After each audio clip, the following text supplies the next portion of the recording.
watched from far away, but you always knew you'd be the one to work while they all play.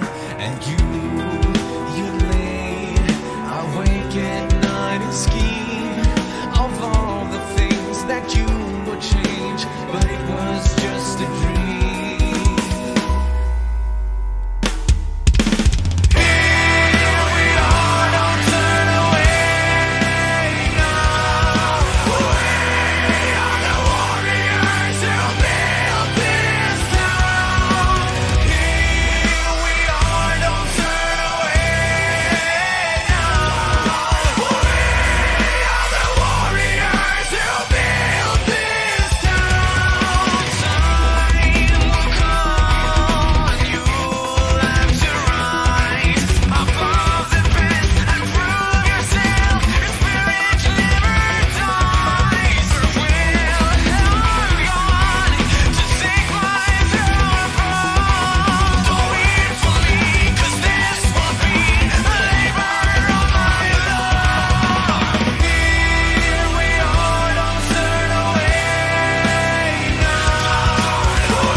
AEW has everybody talking tonight, and the biggest question on everybody's mind is why. Why did Jon Moxley beat CM Punk in less than 5 minutes to win the AEW World Heavyweight Championship tonight on Dynamite? Why did Punk grab the other foot and not the foot that he actually kicked with? Why did CM Punk look back at Jon Moxley as if his wife was walking off with another man and he was being taken away as if he committed murder tonight? We're going to talk about it. Because it means only one thing. It means only one thing, folks. And if you pay attention and you're not gullible and you have just a little bit of patience, the answer is right in front of you. Also, we are getting Will Ospreay and Kenny Omega in the same ring next week. I mean, do I even need to explain? What a show tonight, ladies and gentlemen. And we haven't even said a fucking word yet, man. We got 2,500 waiting at the venue already. Why? Because like Russell Wagner said on Dynamite tonight, with that beautiful sign, OTS is #1. I'll meet you guys over there. What the fuck are you guys drinking? I'll see you over there.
AEW successful? Why is Tony Khan running his promotion better than Vince McMahon and Bruce Pritchard are running Monday night and Friday night? Long-term booking.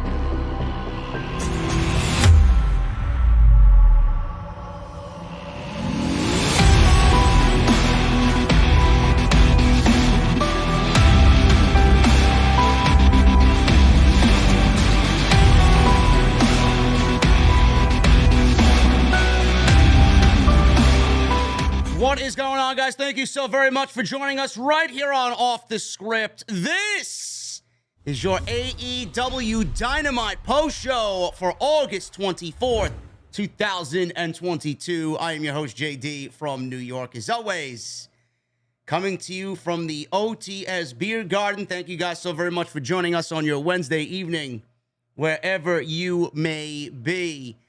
Jesse has his glasses on, thinking that he was correct. Jesse was only partially correct. Jesse didn't like the outcome of tonight's match, and we're going to talk about it. Jesse, what's going on, man? You're looking a little suave over there, bro. Oh, well, thank you, sir. I didn't say anything about being. I was just in a bright room, man. You're in a bright room? Yeah, man. Lots of lights around here. Lots of light. Yeah, you're a superstar, right? Yeah, man. Hey, man. You're a superstar. Yeah, you're lucky Thunder Rosa got injured, bro. You're off the hook for now. Yeah, we'll talk about that. We'll talk about it. Let's get right into it, guys. I don't want to waste any more of your time. We got 3,000 people in here. Thank you guys very much for joining us on Off the Script. Jesse, tonight, big story. CM Punk, Jon Moxley.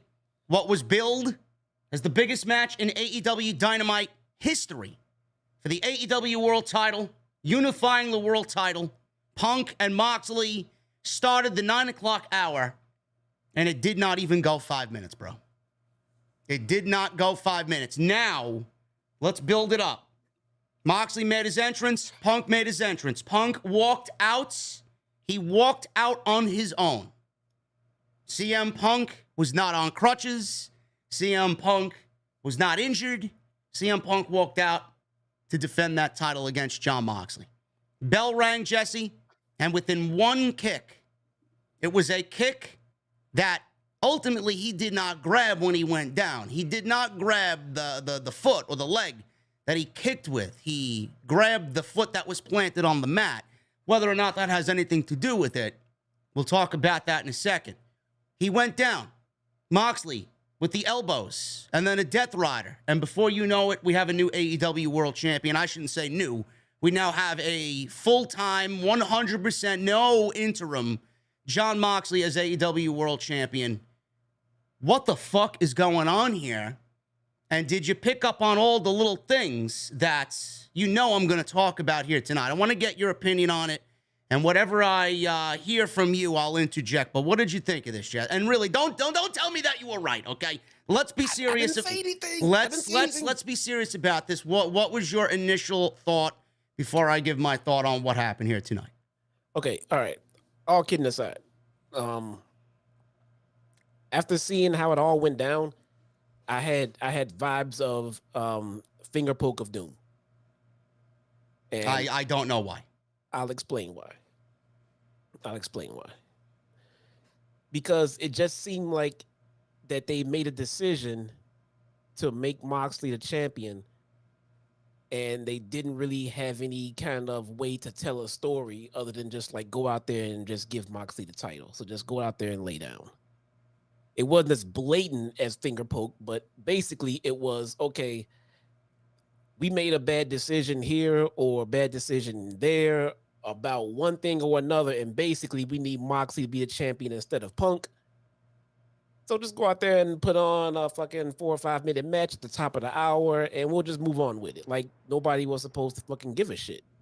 Now, what was the bad decision? Making Punk the world champion was the bad decision? That's what I mean. I mean, I'm not saying that all of the bad decisions were here tonight, but yeah, man. I mean, that could have been one of them, like making Punk the world champion in that manner, or so soon, not taking the title off of Punk and making Mox interim champion. Whatever the issue is they have going on back there, it is bled onto screen, and it is completely taken the company out of any long-term booking they may or may not have. It's putting the main event of the pay-per-view that's coming up in complete flux. No one knows or understands what's going on, so it's hard to get invested in it.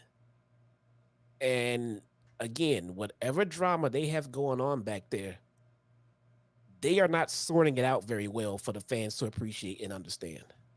No one's liking this ride of storytelling they're giving us.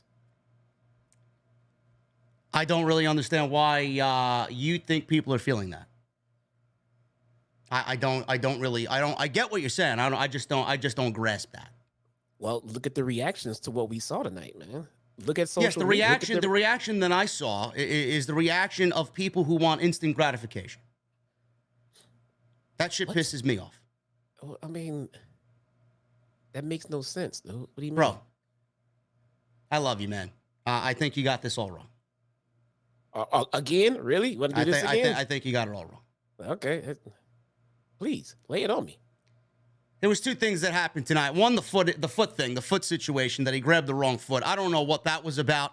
I'll leave that up to interpretation. Maybe that's a different story that they're trying to tell.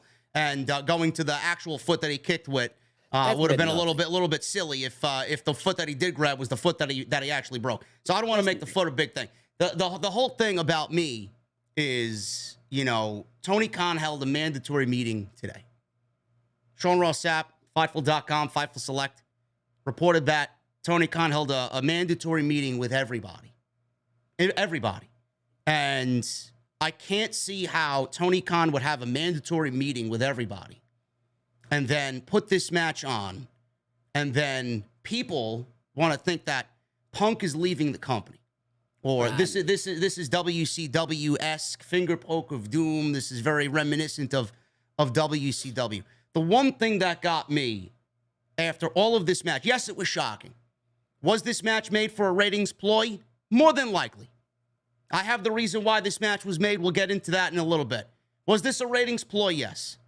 Was there something that Tony Khan might have looked back on, like Jesse said, and wanted to rectify? I think so. I don't think giving CM Punk the World Championship was a mistake this early. Nobody anticipated him breaking his foot. I just think that CM Punk broke his foot, and we needed to go back to the drawing board and redo this entire story. And what everybody was hoping for was the original story that we all talked about for months, and we're not getting it, and people are upset. And I understand that, because it was a great story to tell. But now we have to go into a different situation and tell a different story. The one thing, Jesse, that got me was CM Punk looking back at Jon Moxley when he was being carried off by Doc Samson and everybody else that was carrying him out of the ring. It was a look of, I don't want to say disgust, but it was a look of sadness. It was a look of, how the fuck can you betray me? It was a look of, a certain heel turn is coming for CM Punk.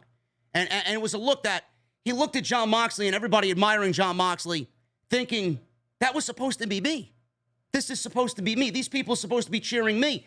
I've been gone for 8 years. This was supposed to be the Summer of Punk Part 3.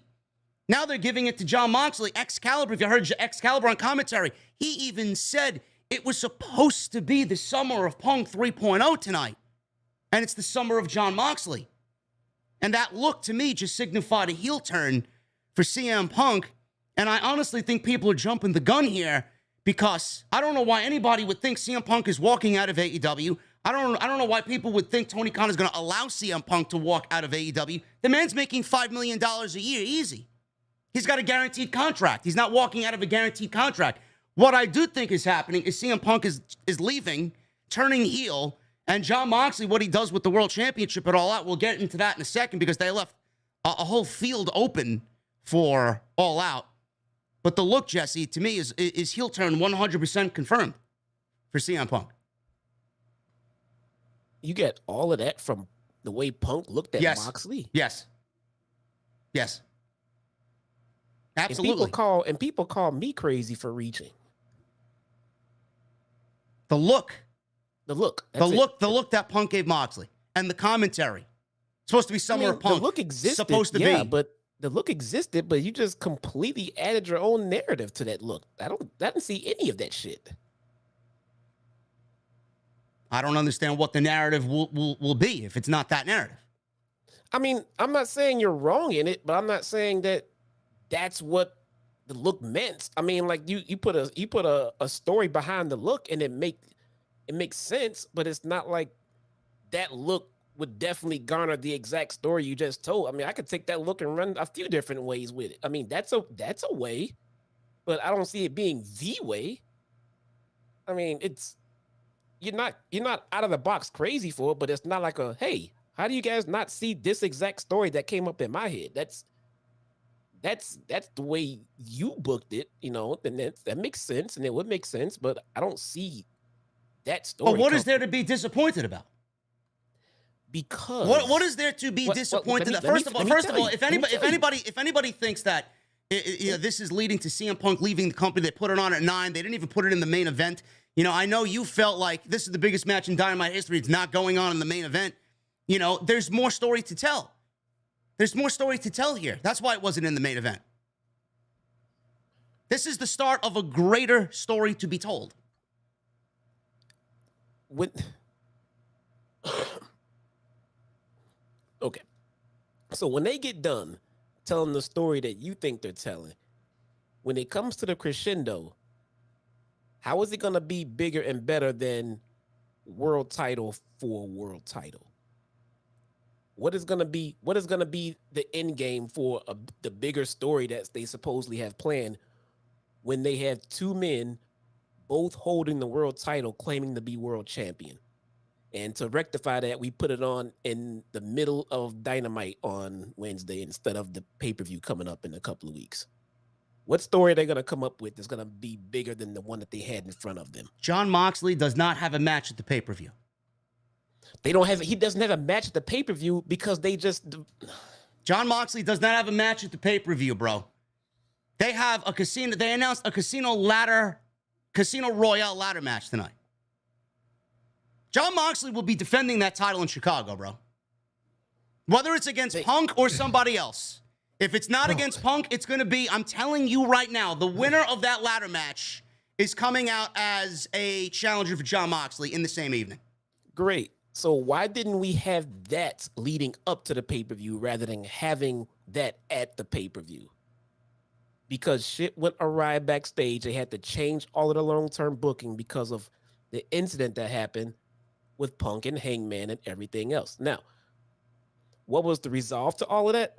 I'm not sure. That's what we'll see play out, in the next few weeks and into the pay-per-view. But the plan was clearly CM Punk versus Jon Moxley at All Out to unify the interim and the world title. I don't know how you don't see this, bro. So you think that Punk went out with injury, they crowned Mox interim champion, and they had a plan to come back and unify the titles in the middle of the show of Dynamite a couple of weeks out from the pay-per-view. Yes. This is the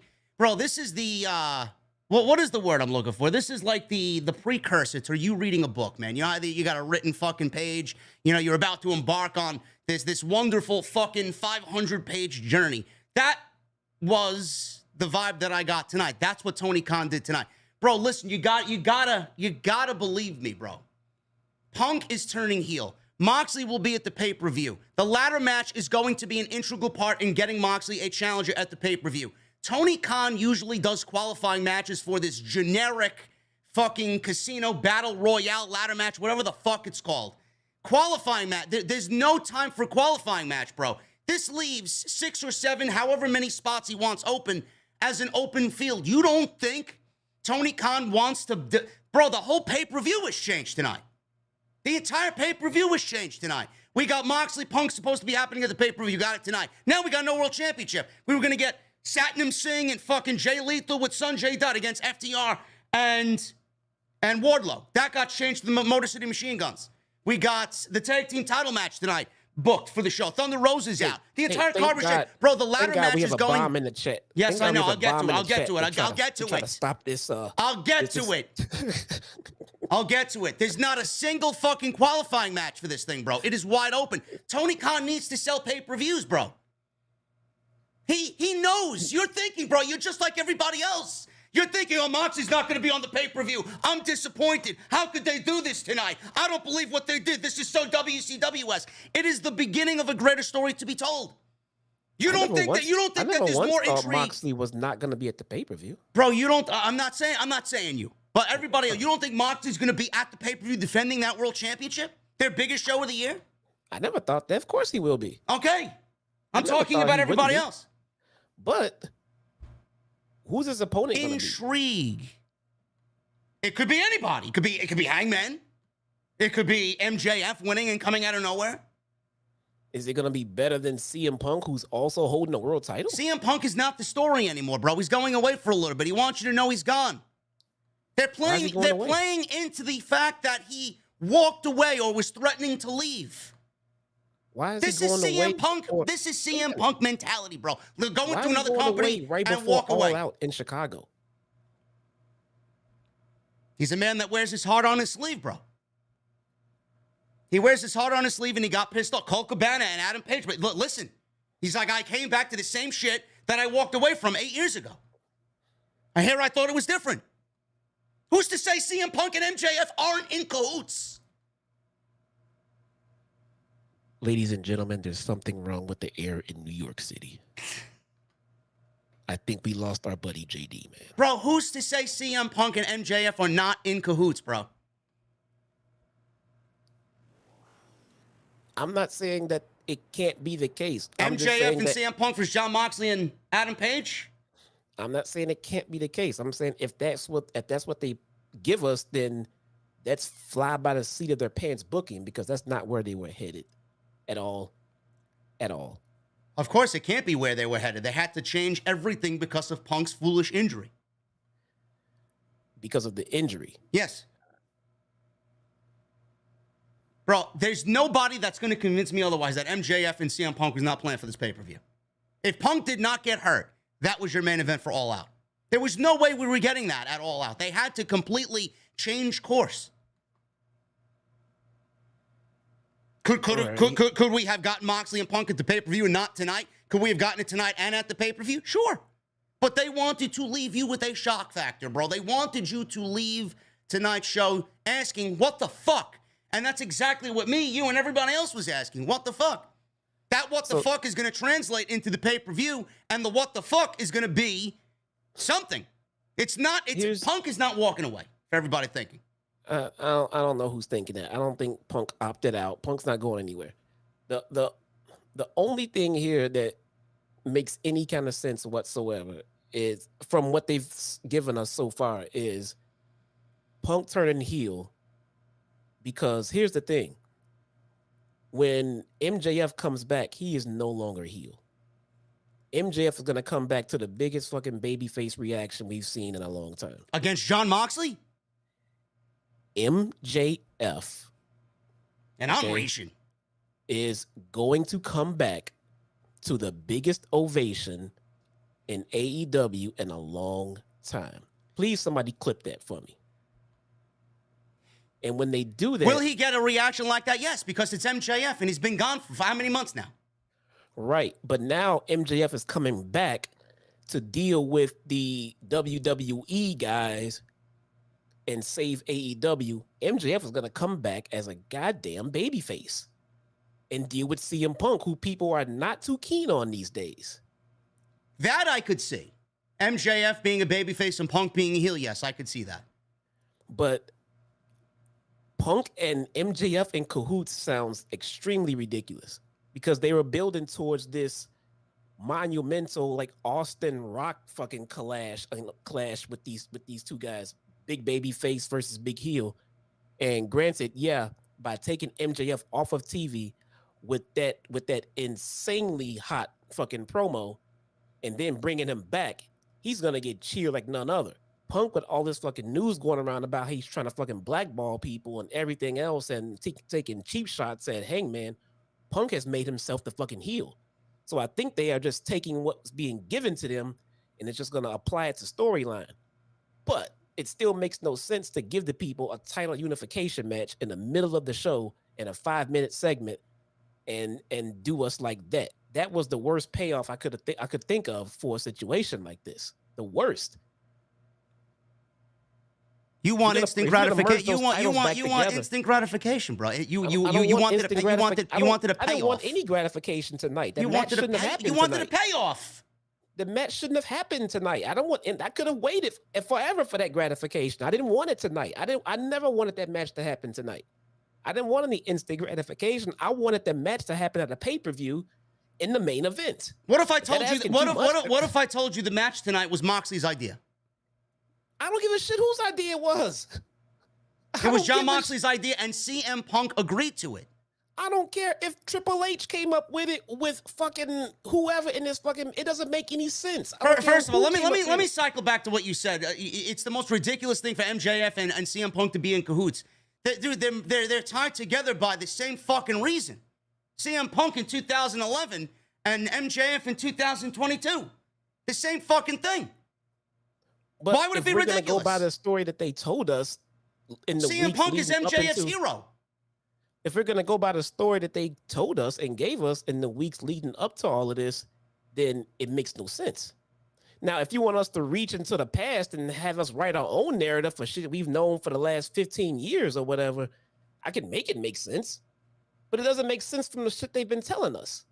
The promos, the way that that MJF left, booking his own fucking flight out and everything else, and then going in and all of that shit happening was just also he can team up with Punk. Yeah, because he's watching from the shadows, bro, watching what's happening with CM Punk. Everything that's happened backstage, whether it's some truth or it's all fucking bullshit. You know, I do believe that there is some internal drama backstage. There is no way that there can't be internal drama with all the fucking egos that I know exist in this business. Look at all the egos that exist in that locker room, bro. There's Tony Khan, there's CM Punk, there's MJF, there's fucking Moxley, there's Page. They're all sitting down, coming up with a way to turn all of this into a huge storyline. Tony Khan was on Busted Open Radio and openly talked about Adam Page and CM Punk having legit heat, unfinished business stemming from their Double or Nothing feud.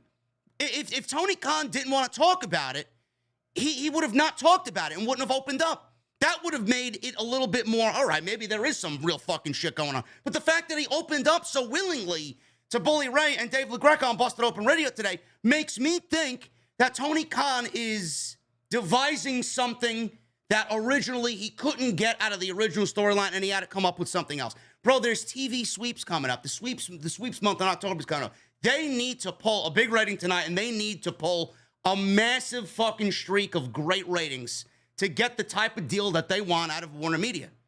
I am not... listen, I get where you're coming from, but I don't think that Tony Khan is just going to let this fucking go and he's booking by the seat of his pants. Bro, this is all step one to a greater storyline. It has to be continuity. There's going to be something bigger that we don't see yet. That's going to build from All Out and tonight and on in through September, into Grand Slam, and into October. I can't be convinced otherwise. So you think TK gave us Punk versus Mox and then put it in the middle of the show and then squashed it for a ratings ploy? I think the match was made for a ratings ploy. I don't think the decision tonight was a ratings ploy. I think the decision tonight was to shock people and get them talking about, oh my God, what the fuck happened? Oh, we're talking, all right. Not for the right reasons. Yeah, we're talking. I mean, bro, they could have went 30 minutes. What would it have accomplished? A good match? Yes. That's what you expect. Yeah, I expect that's what you wrestling. expect out of Jon Moxley and CM Punk. We got what everybody did not expect, and people are fucking pissed about. Is anybody here not expecting good wrestling? Am I missing something? We got great wrestling tonight, bro. What are you talking about? In that match. You expected a 30-minute unification match that was going to be the greatest match in AEW history. You didn't get that, and people are pissed. I did not expect a 5-minute squash in the middle of the show. Nobody expected a 5-minute squash. And you know what the best thing about pro wrestling is? And you know what the best thing about what Tony Khan is doing? He did it. And he made the decision to do that. But the question is why? The question is why? Because there is a bigger story here that is going to play into a CM Punk heel turn. Okay. The CM Punk, bro, I don't know how you felt about Punk, bro. The babyface CM Punk is great. He's great, but how much more of that, bro? How many years he's here? I don't know. How many more months could you have taken CM Punk as a babyface? Coming out, I love to be back. I love you guys. You're the reason I'm back, and oh my God. Bro, the ceremony's over. Now we got to get the real Phil Brooks on television, bro. The real Phil Brooks was the Phil Brooks that we got last week when he cut that shit on Adam Page and that promo on Moxley.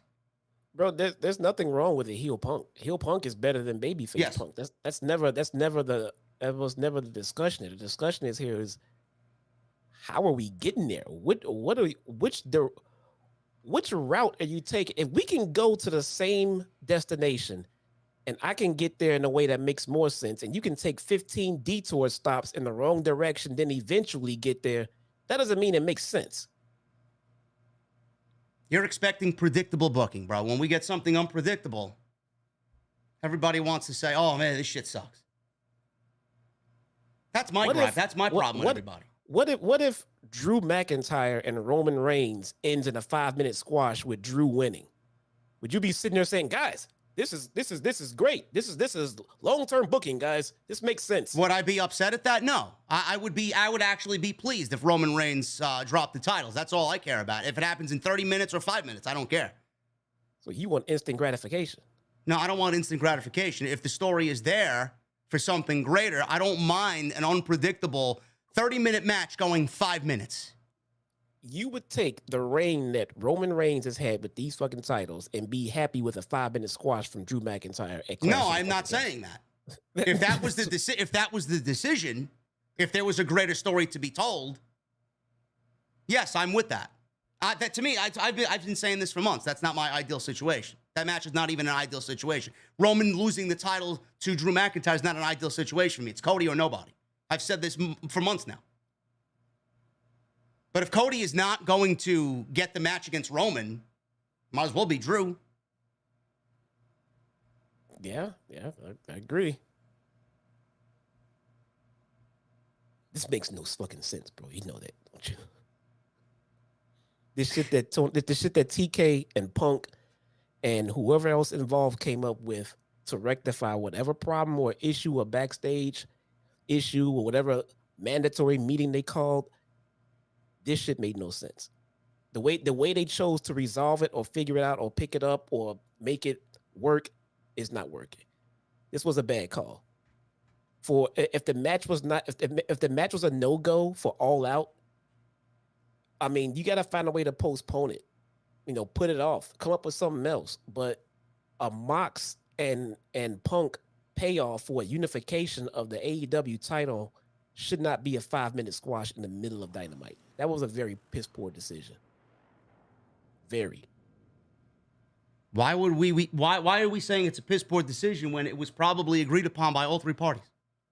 That means all parties made a bad decision together, man. It doesn't mean it was a good decision because multiple people came to the same conclusion. So you think CM Punk came back to AEW after 8 years being away to make bad decisions? He not intentionally, but he made one. He broke his foot. He realizes this is his mistake. Now we have to start all over. The situation was unfortunate as far as the injury goes, but that doesn't mean this was the right way to rectify it. This was a bad choice. Maybe CM Punk thought the same thing that a lot of people were thinking. Jon Moxley cannot be without the World Championship. He's carried this company on his back while I was out. Let me put him over. There's a bigger story for me that doesn't include the World Championship. Maybe the bad idea was putting the title on Punk. Not putting the title on Punk, I'm sorry. Maybe the bad idea was putting the title on Mox as the interim and not just stripping Punk and letting Punk heal and then come back and compete. Now he has to figure this interim shit out because he kept the title on Punk during his injury. Maybe that was the bad decision. All right, I could look at it a different way. Giving Moxley the interim championship has made Jon Moxley, an even bigger star than he was before he came to AEW, and he's on the greatest run of his career.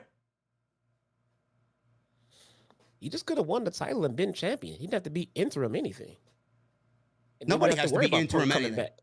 Yeah, they wouldn't have to worry about when Punk came back and what time he came. If everybody in the chat saying that I'm a Hula Grim or anybody in the chat, anybody that says I'm on TK's payroll, get him the fuck out.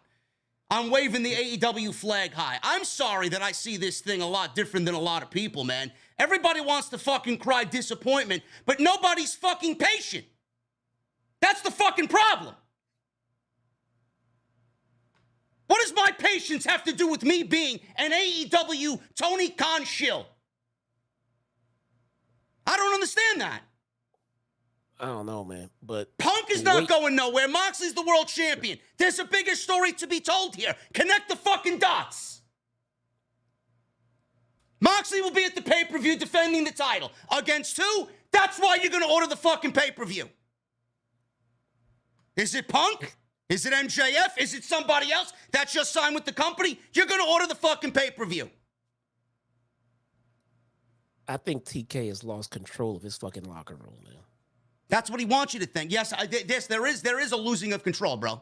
There is. There's a lot of fucking people back there. There's a lot of egos. I don't doubt that for a second.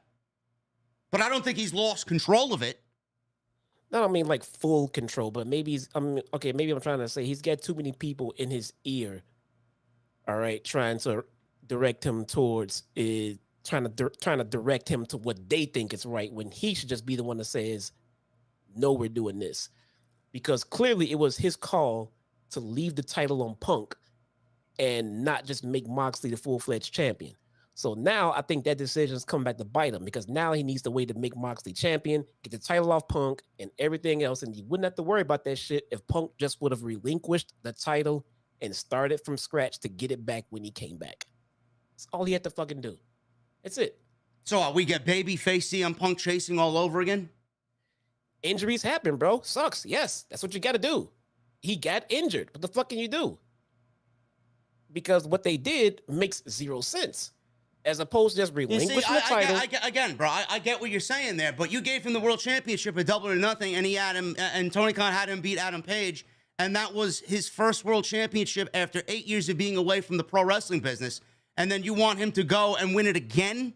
How are you going to duplicate the first time? You can't duplicate something like that. The second time would have been unceremonious, and it wouldn't have been as special as the first one. So, to me, it's a moot point. For the record, I think that's where he made his first fucking mistake. He shouldn't have had CM Punk beat Hangman Adam Page. I think MJF should have beat Hangman. Yes, I agree with you there. Yes. And then Punk could have beaten. I mean, that's where this downfall started right there. And then it didn't help by him making Mox interim champion. And now they have this was all bad from the word go. And that injury didn't help anything, but it was still recoverable.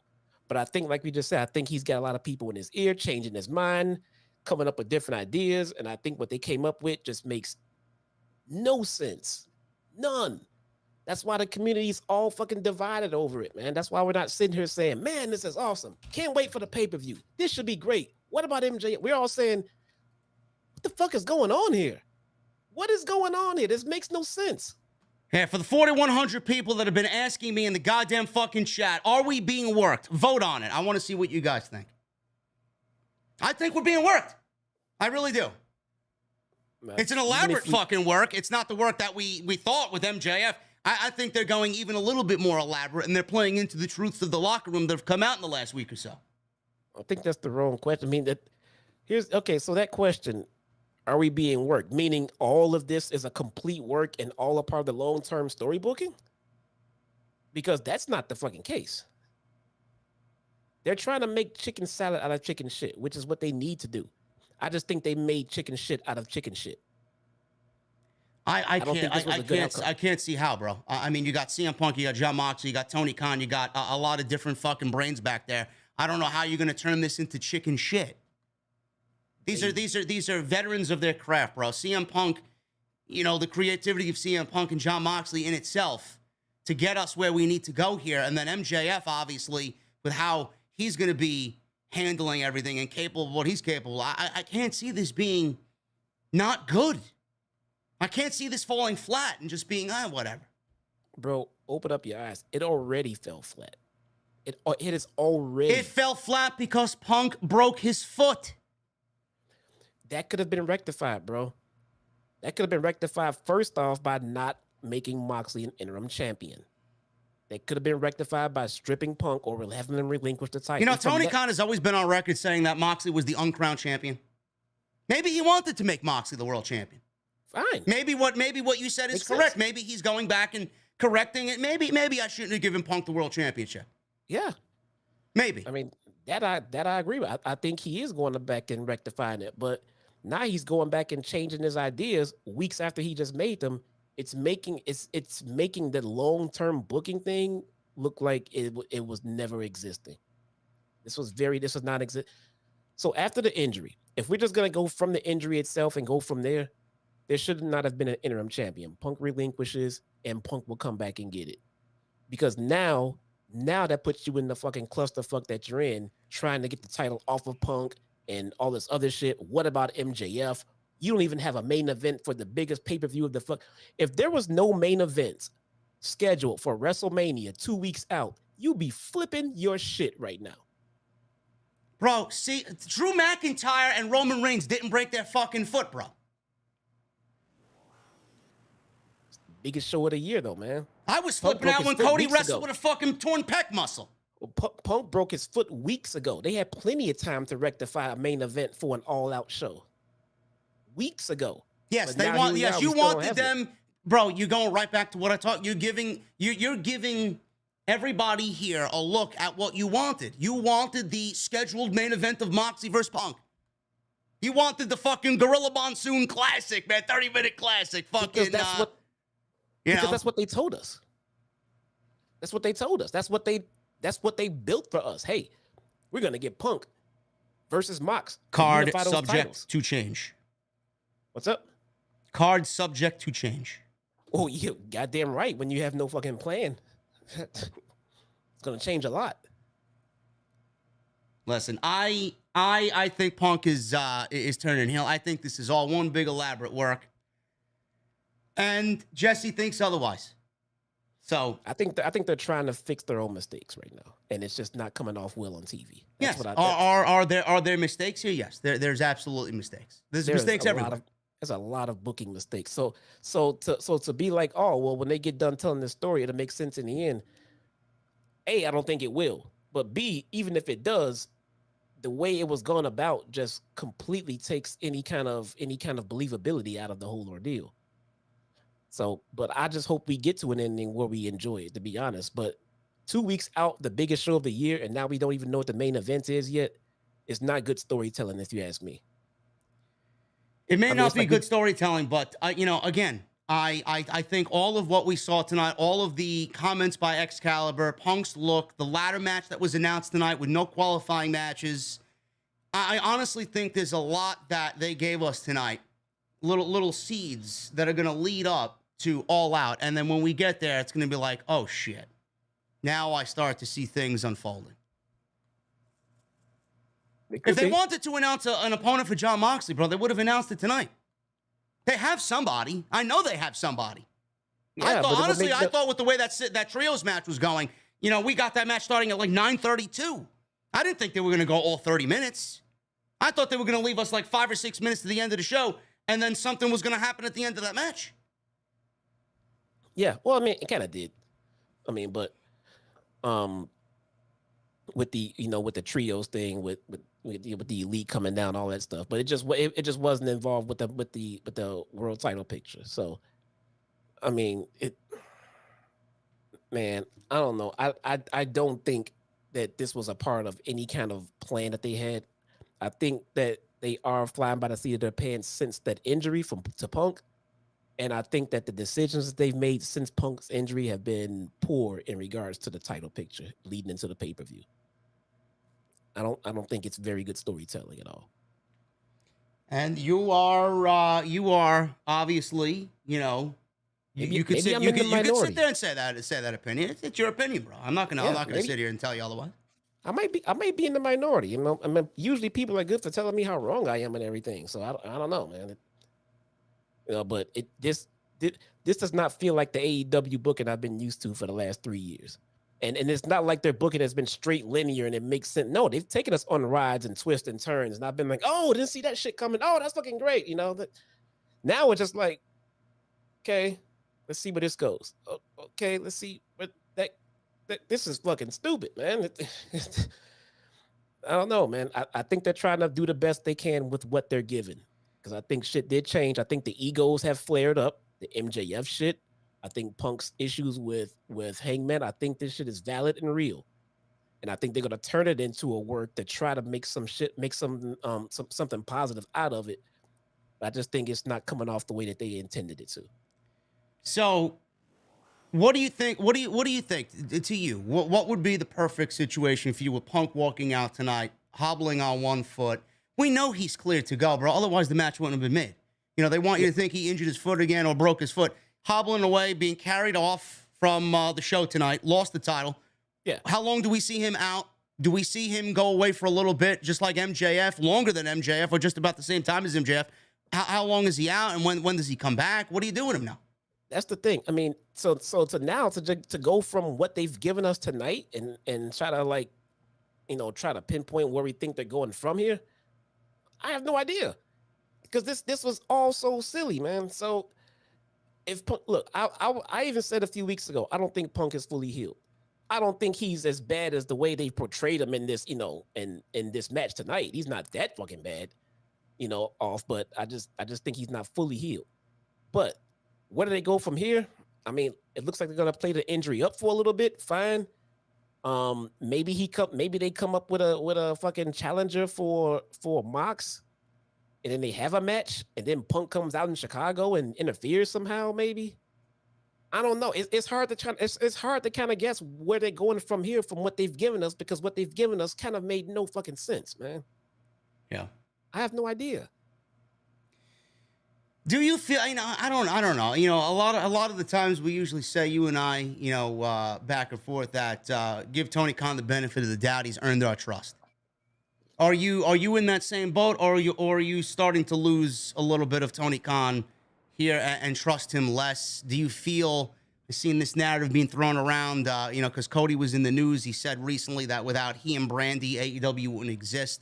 A lot of people are claiming that AEW is taking a hit creatively when Cody left for WWE. Do you feel like Tony Khan is losing the trust of the fans, or the fans are losing the trust in Tony Khan? And do you feel like the company's taking a hit with Cody going to WWE creatively? That is a very, very, very good question, bro. That is a very good question, because I think it's a nice little combination of the stories that we're hearing about how he's losing control of his locker room, added with the white hot streak that Triple H is on in WWE.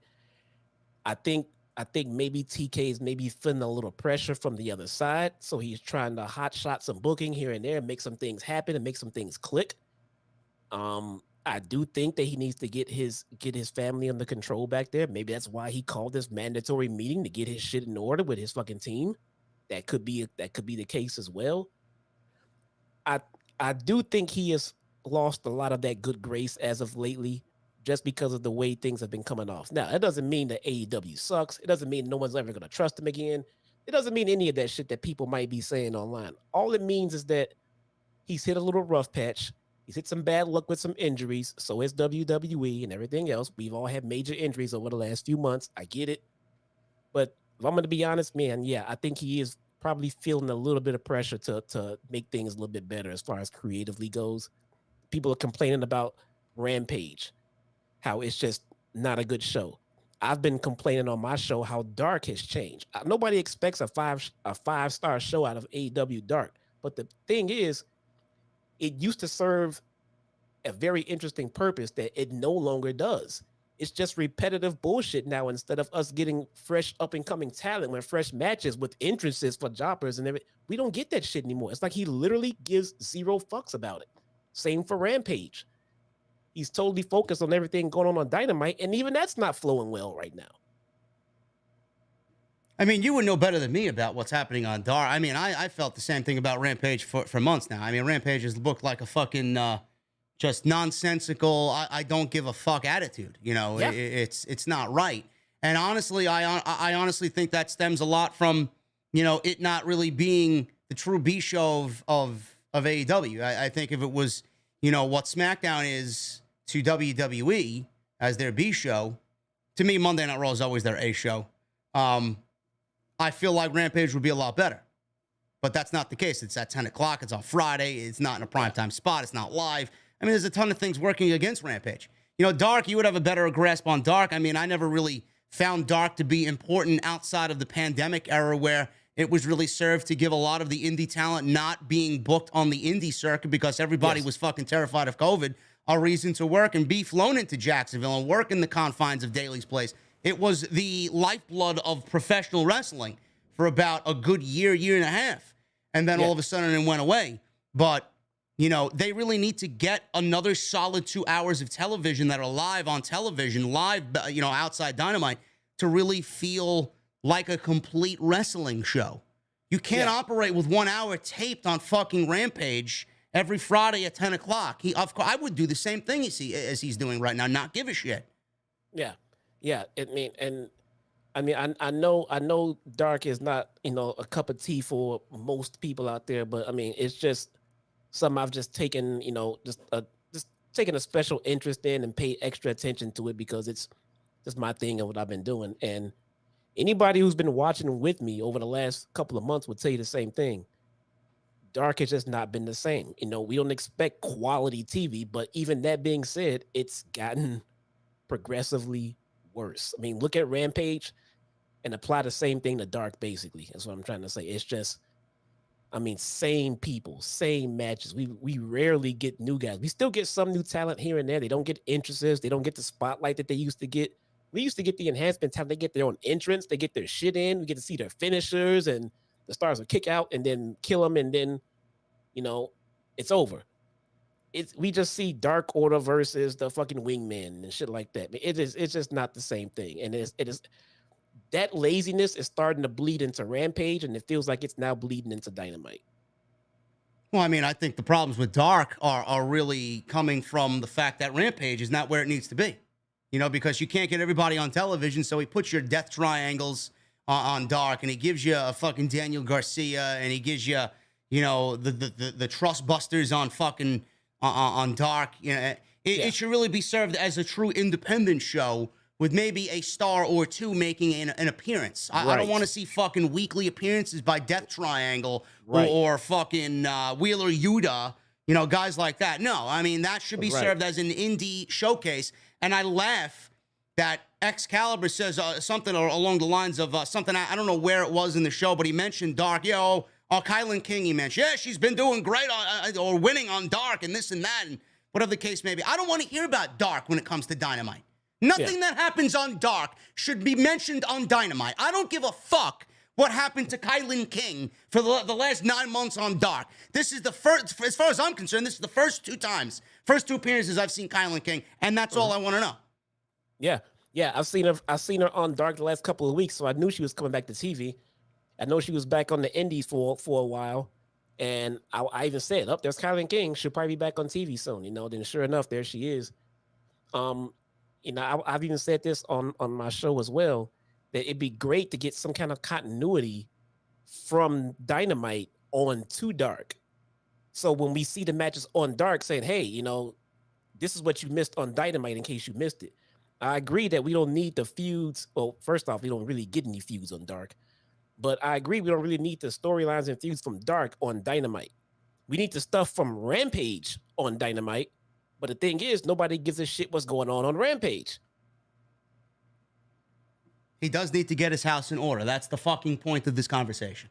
He does need to get his house in order. Everything seems like a fucking... It seems like a fucking clogged artery. Yeah. It's like there's just so much going on. There's so much to take in. There's no breathing room. Yeah. None. Yeah. I don't know if that stems from Cody leaving. I don't know if that stems because Tony Khan wants to do everything himself. I don't know. I'm genuinely fucking concerned over the lack of care for Rampage, the fucking nonsensical shit we see on Dark, sometimes bleeding onto Dynamite and Rampage. Yeah. You know, the booking, you know, to me, it's not been as, I could be honest with you, it hasn't been as good as it has been, you know, outside the Wardlow MJF feud, which I thought was tremendous. And this Jericho, Eddie Kingston shit, that was tremendous. Leading into the Anarchy match and the Blood and Guts, and then we got Bryan and Jericho. I mean, that's long-term booking. All of that's long-term booking. You know, he picks his spots. He got that, which is great. You got, what I just mentioned, that's great. But everything else, bro, it seems like he is kind of just throwing shit at the wall and hoping something sticks. Seeing him stick. That's another drop ball as well. What is going on with Wardlow? He was white hot coming out of this MJF feud. Wardlow, to me, the only thing I could really say is Wardlow's, I would say, cold streak lately is because he has so much other shit to concern himself with. This guy is the TNT champion, bro. He should be the number 2 priority on Tony Khan's list. He should be on the fucking show. Not every week, but every other week, yes. He should not be making random appearances on Rampage at the fucking 10:30 hour, for the only appearance of Wardlow for the week. No. But he's trying to situate everything else he has going on in the main event picture right now. And I think everything else is falling to the waist. Everything except the trios titles. Yeah. What's going on with the tag titles? The tag titles are going to be defended at All Out with the Acclaimed and Swerve in Our Glory. That just popped up tonight. There's no heat there at all. No, there's no heat. None. There's none. It was made because they're in the top 5. They've been in contention and they apparently are the uncrowned champions, says the Acclaimed. There's no heat there. They're trying to book, and you know why, though? Athena with Jade. There's no heat there. Well, you know what? The tag team titles don't have any heat. Title, and I'll tell you this right now. I mean, and get ready to start hating me again. I don't think Thunder Rosa's fucking injured, man. I think that part is a work. Listen, I don't want to say that you're right, but I would be lying if I told you it wasn't the first thing that crossed my mind when I was watching that segment. I mean, I could be wrong. I mean, I don't fucking know. But I just think it was out of left field. It was out of nowhere. Those crocodile tears didn't fucking sell me on anything. I think it's a work. The Renegade Twins were on Dark the other day winning in a fucking squash match. I think they're getting ready for TV. I think this is all a work for Thunder Rosa. I mean, we'll talk about that in a second, but, yes. All the discussion that we had is because All Out, AEW in general, just seems all over the place. I don't know what needs to be done. I almost want to say they need to fucking go the WWE route and split their fucking rosters. I don't want that to be the case because there's just so many fucking people. But there's not enough thing too. There's not enough fucking hours on TV. We didn't even talk about this part. All of that shit we just talked about with TK trying to get his house in order with this, and then with Rampage, and then with Dark and everything else. We didn't even talk about ROH. There's still the ROH factor that needs to be situated. Yeah. There's too much going on right now for this guy to handle. Yeah. I don't know. It doesn't feel, I don't want to say it doesn't feel exciting because I was very much looking forward to tonight. I think whatever came out tonight is exciting. I mean, I'm here in front of 4,000 people. It's exciting to me. I thought the show was great tonight. I think the Trios tournament is absolutely fucking incredible so far. We're getting Ospreay and Omega in a fucking ring next week together. I mean, there's a lot of shit to be excited about. But the backbone of AEW is not stable right now. It's not. It doesn't feel this way. It doesn't feel that way, man. No. I don't know what else to tell you, you know? It was great, but sorry about that, man. That was... we might as well move on. I mean, I think we said all we can honestly say about CM Punk. Yeah, man. This is fucking hot, man. This is what wrestling podcasts are supposed to be about, man. Yeah. This is what it's all about, man. I mean, because when shit happens on a show, very rarely is it all just one opinion straight down the line. So it's gonna come with different ones. And when you get people on the show that have one opinion, and then their associates or their co-hosts all sit there and jerk each other off and agree with each other and this, suck each other off, it's no fucking fun. Everybody in this chat, 4,000 people, and I bet they're all pretty much split down the middle on who thinks what. And now they're getting that on this show, their version of what they think is going on, because we're getting two separate versions. This is what podcasting is all about, ladies and gentlemen. I want to read a super chat here by 813 Car Guy, $15 super chat. What's up, brother? Thank you so much for the 15 in super chat. Too much stop and start stories right now. WWE is doing a better job right now in stories. Can't believe I just said that. LaGreca straight up asked TK what the plans are for the world title at All Out, and TK avoided it. Of course he's going to avoid it. Yeah, he's not going to tell you the plan. Not going to tell the plans out there on live podcasting, live radio. But I do think that he's got something up his sleeve. I do. And I do think tonight was all the beginning of a big thing for him and what he's got going on. That's just the way I feel. Now, I think we said, well, all that we can say about CM Punk. We'll talk about the match in a little bit, and then we'll get into the news. Talk about I got the news about how it all came about and TK's meeting and all that stuff. So we got stuff to talk about there, even though it was just elbows and a fucking Death Rider, and it was 1, 2, 3. We're gonna shift gears to Thunder Rosa. That was the other big thing. Shocking, to say the least. Thunder Rosa. She said that she was stepping down. Now, I interpreted that as her relinquishing the title. Some people were like, she is not vacating the title. Some people said that she relinquished the title and vacated the title. I don't give a fuck what terminology you want to use. Thunder Rosa is not the AEW Women's Champion anymore. She still may be the champion on fucking paper, But we're going to have a new champion, and when she comes back, she's not going to really be the champion until she beats the interim champion. So either way you make it sound, the Thunder Rosa is not the champion right now. Why? I don't know. I scoured the internet, immediately went to Fightful Select. Nothing was said there. Nothing was said on PW Insider. All that was said, Jesse, is that she's injured.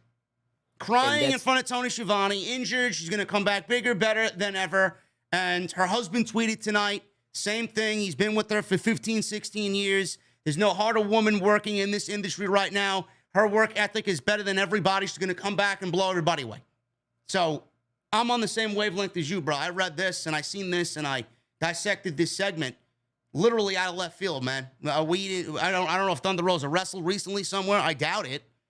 She might have got injured training, possibly, but we're getting a fatal four-way at the pay-per-view. Shida, Toni Storm, Britt Baker, and Jamie Hayter for the interim AEW World Championship. There's that interim again. Tony Khan loves his interim.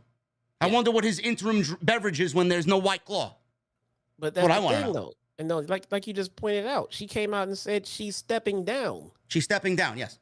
So what is there an interim for? We just need a new women's champion. I don't know. I don't know. Hey, let's shout out our fucking Angel Alaga with a $150 super chat, brother. How could I forget you? Angel Alaga with a $150 super chat. Agree with Jesse. Disappointed with the match and show. Usually AEW hits homers. Tonight they strike out. Can't be a shill as much as I love AEW. Appreciate it, bro. That's a extremely generous super chat, man. Thank you so much.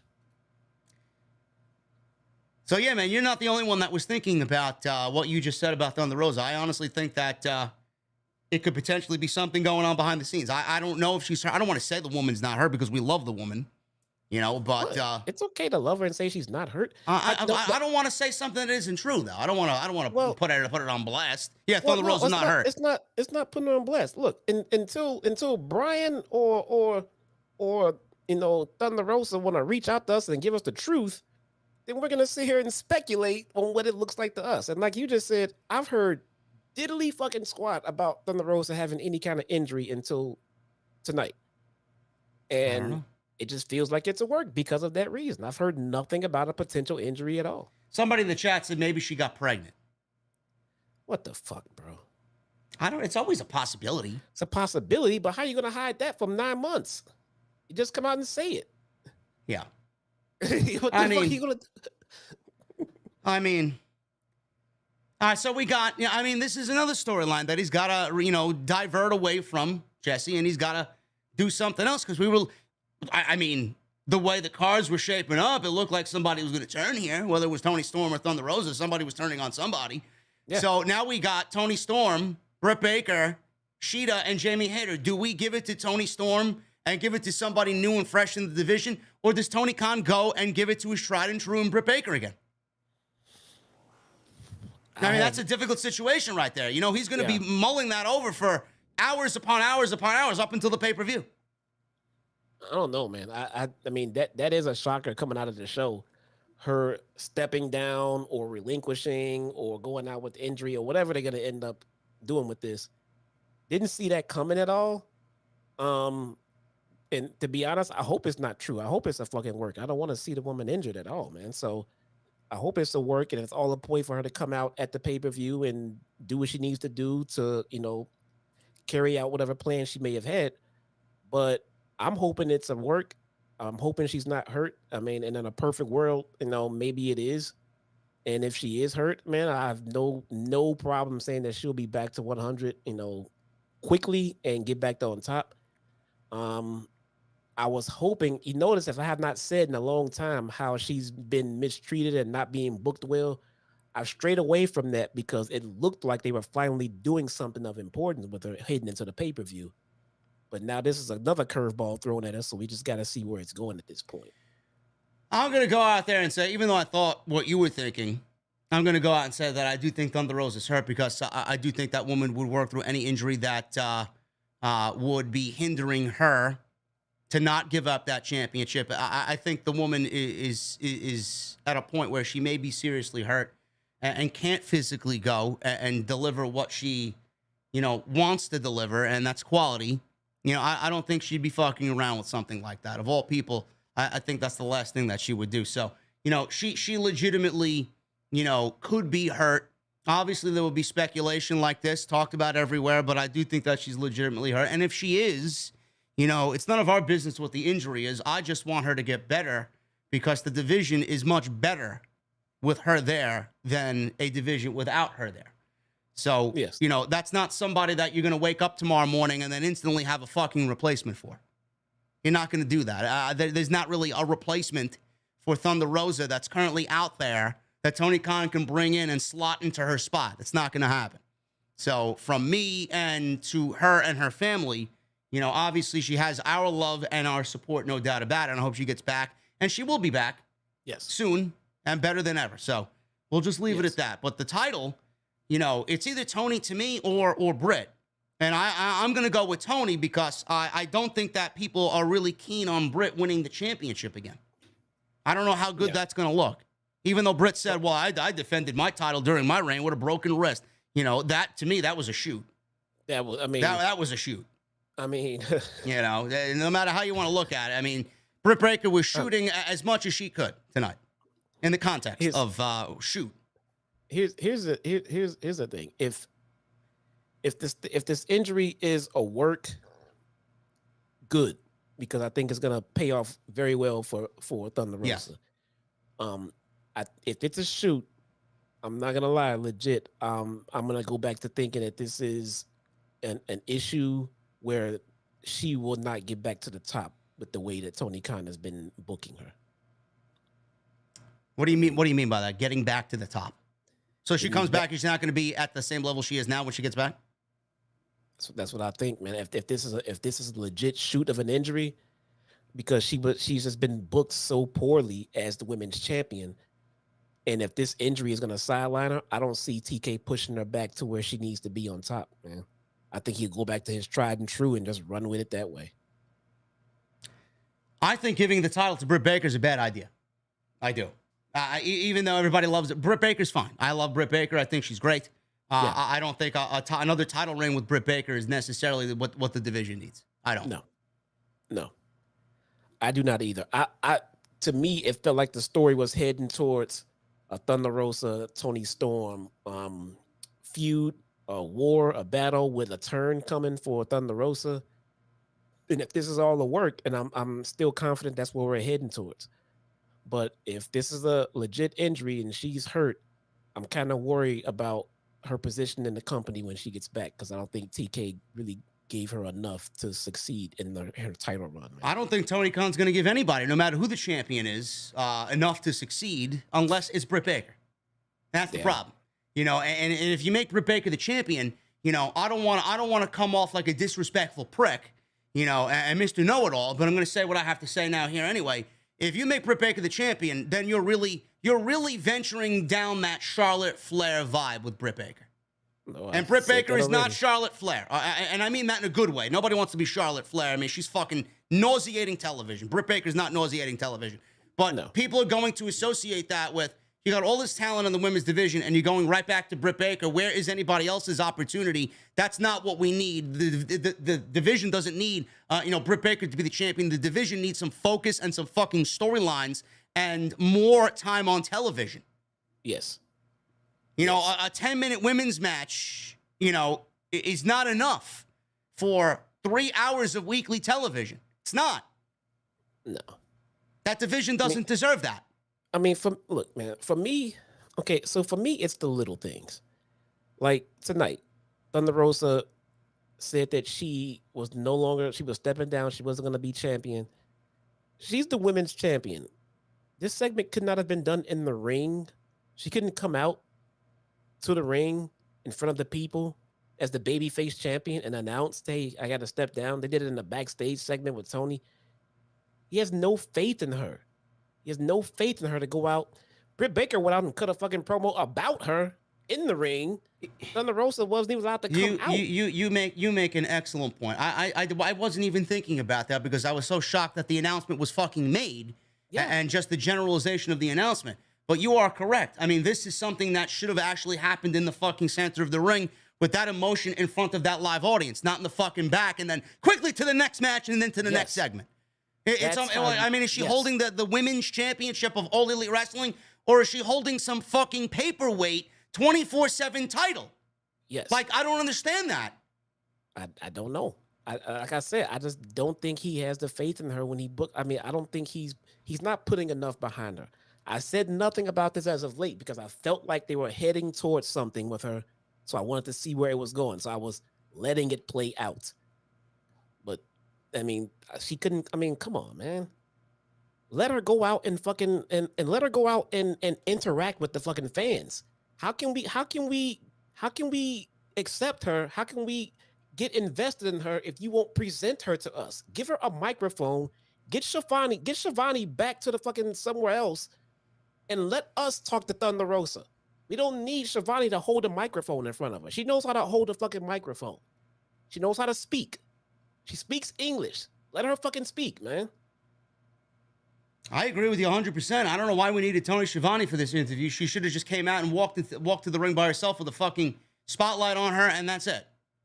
All you needed to do was give her 3 minutes, 4 minutes tops to tell her to go out there, make this announcement, and then, you know, obviously show the emotion there, which would have been done anyway if this was a legit thing, and call it a day. Yeah, let her go out there and get some "Thank You, Rosa" chants. You know, let her go out there and make the crowd feel and give a shit. And what Jesse's saying, you know, there's weight to that because, you know, and I don't want to pinpoint Tony Khan disliking Thunder Rosa. That's not the case, but, you know, the things that we've seen added up together. You put them all in a fucking box and you put a nice big bow on it. You know, it's not very attractive for how he's treated Thunder Rosa.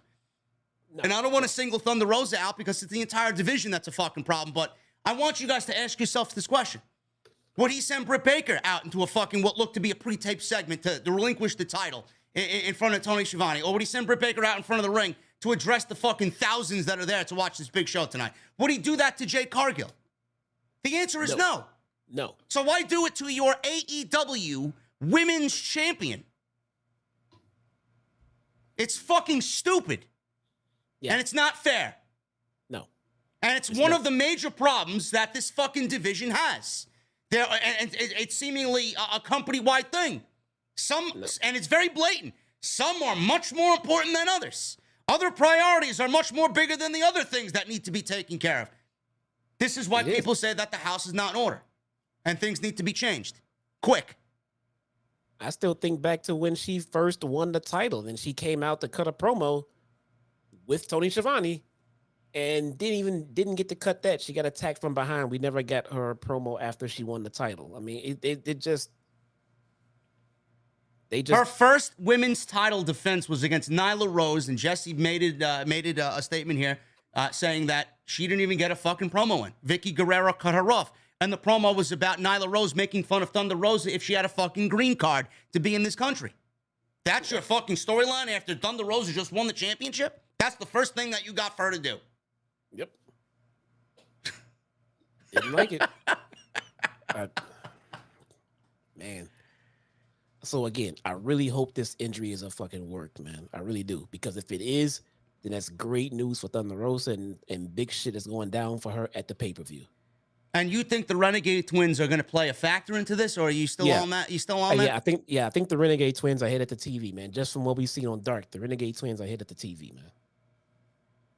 Huh? Maybe they take out Jamie Hayter and Britt Baker. I think they will be. Unfortunately, I also put this down in my notes. I don't think you're gonna like it. It's feeling more and more like women's tag titles coming in at some point. That's the last thing. Listen, man, if we get women's tag team titles, I'm blasting the whole fucking company, man. Fuck this shit. It feels like it, man. I'm sorry. I'll fly down to Jacksonville and fucking gather an army, man, with pitchforks like I would do outside of Titan Tower when Vince McMahon made a fucking dumb move. No, we don't need women's tag team titles. We don't. I agree. The women's division is non-existent right now. The fuck are you going to do with tag team titles? Look at what WWE's doing with the tag team titles. They're fucking cursed. Yeah. It's too soon. There's already too many titles. There's already the roster's bloated. Everybody's been saying that. We all know it. There's not enough live TV. You know, there's so much to rectify here, man. There's so much to rectify here in AEW, man. He needs some help in upper management to straighten all this shit out, man. The other big thing that happened tonight was Bryan Danielson and Chris Jericho.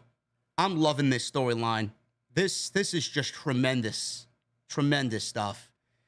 Daniel Garcia has been somebody that, and I'm being honest with you guys because I'm always honest with you guys. I built this entire fucking channel on honesty. I did not see Daniel Garcia as anything more than another small guy who comes on in from the indies that everybody is fucking crazy over, who deserves an opportunity and all this other shit.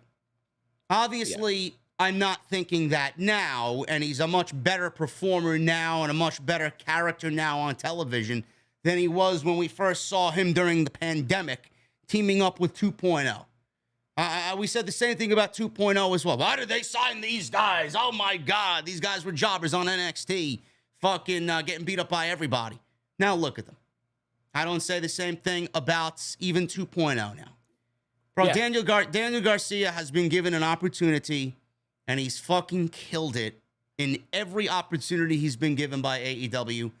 And Jericho, I don't want to praise Daniel Garcia on everything he's done. He's obviously a huge part of what he's done for himself, but you cannot leave out Chris Jericho and Bryan Danielson, bro.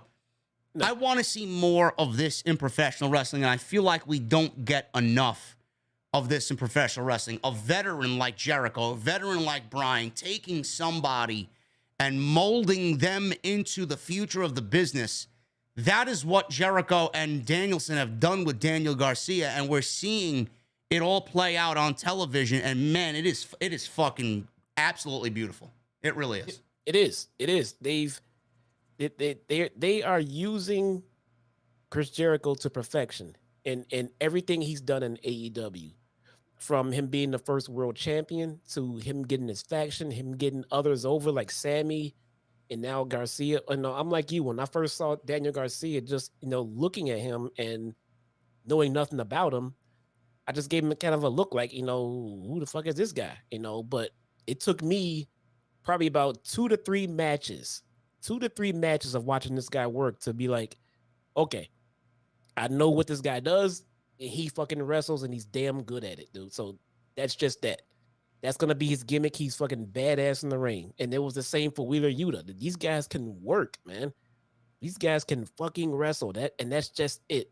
And they get the exposure that they get to fans like us because of guys like Jericho signing off on him, saying, hey, this guy can do this. This guy can do this. And sure as shit, man. I mean, I've been on record saying this guy can fucking wrestle. And he's so good at it. He's Bryan Danielson in his fucking, in his younger days, good at it. He's really fucking good at it. I love what they're doing with him right now. A lot of people, you look at Jericho as, I still to this day, bro, I think back to a lot of people, complaining about Jericho winning the World Championship and being the first ever AEW World Champion over a Hangman Page.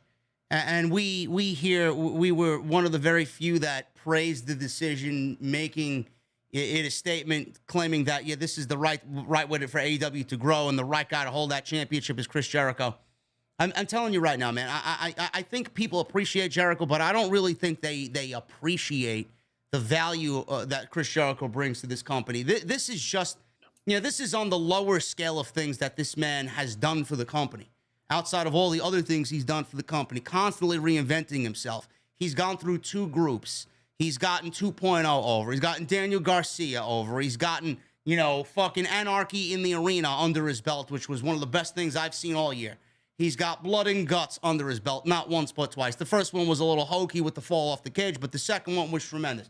I mean, Jericho and Eddie Kingston. Jericho's had some of the best matches he's had in any promotion for himself in AEW. And then you take what he's doing with Garcia, and then you apply Bryan Danielson here. I mean, this is where Tony Khan thrives. For all the things that we say Tony Khan needs to get his house in order with, this is where he thrives. Look at what he's doing with the veterans he has on the roster and the young pillars of the company that he has on the roster. These people are taken care for, or being looked after, which is great. And tonight, it really bled into getting us the match with Jericho and Bryan, and it's all because of Daniel Garcia. Long-term booking. Easily. easily, and down the road, down the line, when Garcia does become a seasoned veteran and one of the top guys in this company, he'll be able to look back and say, hey, everybody will be saying, hey, this guy was fucking mentored by Chris fucking Jericho, bruh. Yeah. When Jericho's done and retired and gone, that'll be always hanging with Garcia. This guy was fucking mentored by Chris Jericho. He knows what the fuck he's doing, man. And that match is announced. Jericho and Bryan is going to take place at All Out. And I think Daniel Garcia is going to be a huge factor in that match, obviously, because he's the centerpiece of this storyline. Whether it's for, I've seen some people joking around, it's going to be Daniel and Jericho for the custody of Garcia. I don't know if it's for the custody of Garcia, but it really does leave the door open for one of two things to happen. One, obviously, the one thing I want to have happen is Garcia walk on into the Blackpool Combat Club. I think he would be a perfect fit for the Blackpool Combat Club, and it would add, somebody else that Bryan Danielson is incredibly high on into the company, to go with Claudio and Yuta and Moxley. And the other thing is this all a fucking work? I mean, is he going to turn his back on his hero and go and join Jericho, and this is all a ruse for the JAS to get one over on the Blackpool Combat Club again? Bingo. And that's also a strong possibility. So at this pay-per-view, right now, Garcia can go babyface or double down on heel and be a real fucking prick for doing what he's doing to Danielson. So either way, Garcia's going to win in this feud. I mean, he was getting chants of "You're a wrestler" tonight. Yep. The fans are behind him. Bryan's behind him. So if he sides with Jericho and stays with JAS, he'll be a complete dick, dude. The fans will hate him. Yeah. It'd be great. So some context here with this segment. This was the first thing that opened the show. Garcia and Jericho had a little meeting of sorts. Garcia said, "You knew that moment was special to me." So Jericho last week, he got in Garcia's face because Bryan wanted a handshake and people were chanting, "You're a wrestler." Jericho got in the way of that, and Garcia shoved him. He shoved a little shove. He didn't shove him down or anything. It wasn't a forceful shove like it was tonight, but he shoved him away. "You knew that moment was special to me to share the ring with my hero, Bryan Danielson." He said the match got rave reviews, and some called it the best match in Dynamite history, which it was not. It's up there, but it's not, in my honest opinion. He said he hung with Danielson for 30 minutes. He said that was the kind of match that he always dreamed of having when he was a kid. He said he hopes there was a kid watching last week who would want to have that match someday that makes them feel that way in the same way he felt last week. He said when Danielson offered his hand out of respect, he says he didn't care if people called him a wrestler or a sports entertainer. It was a moment for him. Then he yelled at Jericho that he ruined the moment. Jericho says he's sorry he feels that way, but there will be plenty more moments like that because you're the greatest technical sports entertainer in the world today. And you love Jericho because he's egging on with the sports entertainer while the fans are chanting, "You're a wrestler." So obviously Jericho knows what he's doing here. Nice choice of words there. He said deep down he knows he's a sports entertainer, so he wants him to hear him say it. Fans are chanting, "You're a wrestler" at Garcia. Jericho yelled for him to say, and now he's getting a little bit more boisterous. Garcia went to talk. Danielson came out, and before Danielson got out there, obviously Garcia was, yelling with Jericho. He became even more confused now, putting his head in his hands. So Danielson walked out, and Danielson said his mentor is trying to bully him into saying he's a sports entertainer. He told Garcia that he can be whatever he wants to be, but he respects that they wrestled last week. He said he agrees with the fans that he's a wrestler. Jericho asked, "You're really going to do this to me? You're a sports entertainer, and I want to hear you say it." Garcia yelled, "Stop it. I'm torn between my mentor and my hero. I can't do it. I can't do it. Leave me alone." He turned to leave. Jericho turned him around very forcefully, and Garcia shoved Jericho down to the mat. And then he leaves the ring. Danielson is laughing, watching all of this. He's smiling and laughing. And then Jericho obviously is offended by this, and he gets in Danielson's face. He says he's tired of people telling him that Danielson is the best pro wrestler in the world. He says he's never seen that. Jericho said people say he's the greatest of all time. When you talk about longevity, reinvention, changing the course of wrestling, I just might be. And he's right. It's a shoot. He said he is the last survivor of the Stu Hart dungeon, and he claimed that he knew more about wrestling than Bryan Danielson. Daniel said, "Oh, you do know about wrestling, right?" He asked Jericho, who Stu Hart would say is the better wrestler. He asked Jericho, who Owen Hart would say is the better wrestler. He said, if they wrestled the match there in Cleveland, who do you think would win the match? Jericho says if he wants the American Dragon versus the Lionheart, he's got it, but not until September 4th at All Out. He said the last time he was in the ring with Danielson, he choked him out and put him out for months. He told Danielson to watch his back because you never know who he might have coming up from behind him and hitting him. Jake Hager attacked and left Bryan in the ring at the end of what I thought was a tremendous segment. So we got Garcia, we got Jericho, we got Danielson, we got All Out announced. This was incredible. This was a great open to the show where AEW usually doesn't do talking segments to open the show. And we got all of this, Jesse, born from some nice long-term booking. Bro, we got some breaking shit going down right now. Oh boy. What's going on?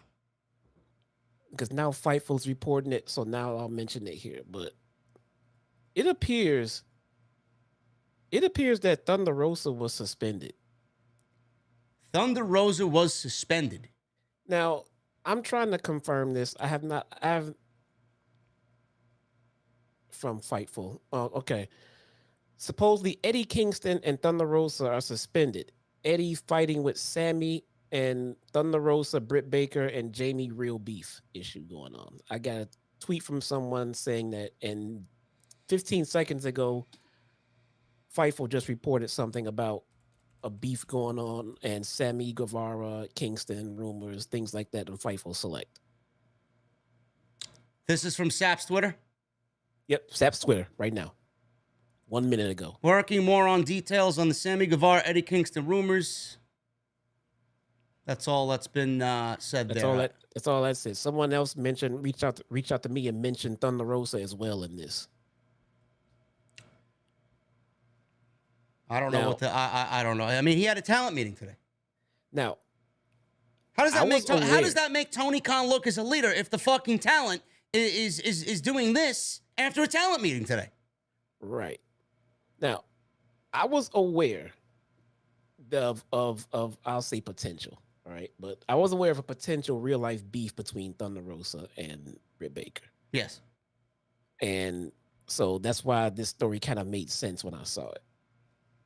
So I'm sure, as wrestling reports and rumors go, when they just break, it's just breaking. Give it a little time. Come tomorrow morning, we'll probably have full details on all of this. But this could be the reason why this has happened, which would mean, yes, Thunder Rosa is not fucking injured. So what could have Thunder Rosa done that got her suspended and stripped of the women's championship? If she got into a verbal spat with whomever, right? I mean, would she be suspended over something said verbally? Or was there a physical altercation? So if Thunder Rosa was suspended, why wasn't Britt Baker suspended? Why wasn't Jamie Hayter or anybody else suspended? Before we speculate, let's give it a few hours, and then more of the story will come out. Who knows? I mean, if you want me to answer it from this, hey, we just talked about who the golden goose in the women's division is, didn't we? I mean, like we said, I mean, I was very in the same mindset as Jesse. Like, why is she vacating the title? I mean, she didn't seem hurt. We don't really recall coming out of last week that she was injured in any way. So this was a bombshell dropped on us tonight. And now we're getting rumors that, she is suspended. And we'll wait for the report to come out. But, I mean, if Thunder Rosa was suspended for whatever reason, then others should have been suspended as well. You can't just make her the example. And if that is the case, which we'll wait for, it's not a good look after a talent meeting today, and it just validates everything that we just talked about with Thunder Rosa kind of being treated unfairly. Okay. All right, guys. Thanks for the information that I'm being sent. I'm being sent a lot of updates on this right now, and I'll read what I got. From their Instant Reaction podcast, VOW, Thunder Rosa and Britt Baker can't stand each other, described as mortal enemies. Next note, Jamie Hayter also hates Thunder Rosa. Next note, After she broke Jamie's nose on Dynamite, Thunder Rosa hid in the bathroom in fear of getting her ass kicked. Next note, Joe Lanza is speculating that Rosa isn't injured and was just sent away to cool things off. Now, guys, as far as I'm concerned, this is still 100% rumor and we don't know shit. I'm just reading out loud some of the rumors that are floating through my Twitter right now. We will get confirmations on this stuff from verified sources soon. We don't know this shit to be fact by any means, okay? But that's the story that's developing right now, and it will be the front page of every fucking news article tomorrow morning, trust. Who is this? VOW? Yeah. Voices of Wrestling. Yeah. They're usually pretty good with their stuff. Yeah. This is not good. I mean, you know, I know what I know when it comes to certain things in WWE about a certain walkout that happened in May. I know the whole story about it. I wish I could tell you I'd have more fucking subscribers than Fightful Select. Believe me. Donzel just made a good point. Thunder Rosa is a goddamn MMA fighter. Who the fuck is she scared of? That is true. Who the fuck is she scared of? You know, with the things that I know about a certain walkout, you know, Jesse and I know, Jesse more so than me because he has his connections in some way. How, I don't know. But tacos, man. Yeah, it's the tacos. But we know things that we are not at liberty to share here. So when Voices of Wrestling says that Thunder Rosa and Britt Baker legitimately hate each other, I believe it 1,000%. Yeah. And it's something that should not be taken as rumor or speculation. It is the absolute fact. Now, I mean, I don't know, man. You know, I don't know. I don't know. I don't know what the fuck is going on. I really don't. Like we just said, when Britt Baker came out and started talking shit about Thunder Rosa, that was a shoot, man. That's a shoot. Of course it was a shoot. Oh, I had my title reign with a broken wrist. Yep. As soon as she said it. I mean, So why now is we she at get- liberty to go out there? If Thunder Rosa is suspended, why is she at liberty to go out there and say shit like that? That's not really making the situation better. No. Which also tells me that segment that they did with Thunder Rosa tonight was pre-fucking taped. It looked pre-taped. Yeah. So if that's the case, then they probably pre-taped that shit, and then if this story is true, if this story has any truth to it, then they sent her away or whatever after they cut that promo, and that's why there's the confusion of, you know, am I dropping the title? Is there gonna be an interim? Because all this shit just unfolded. This is really fucking disturbing news, man. I don't like this shit at all. This is not. I mean, that locker room is in fucking shambles. Yeah. Sounds like that locker room is in fucking shambles.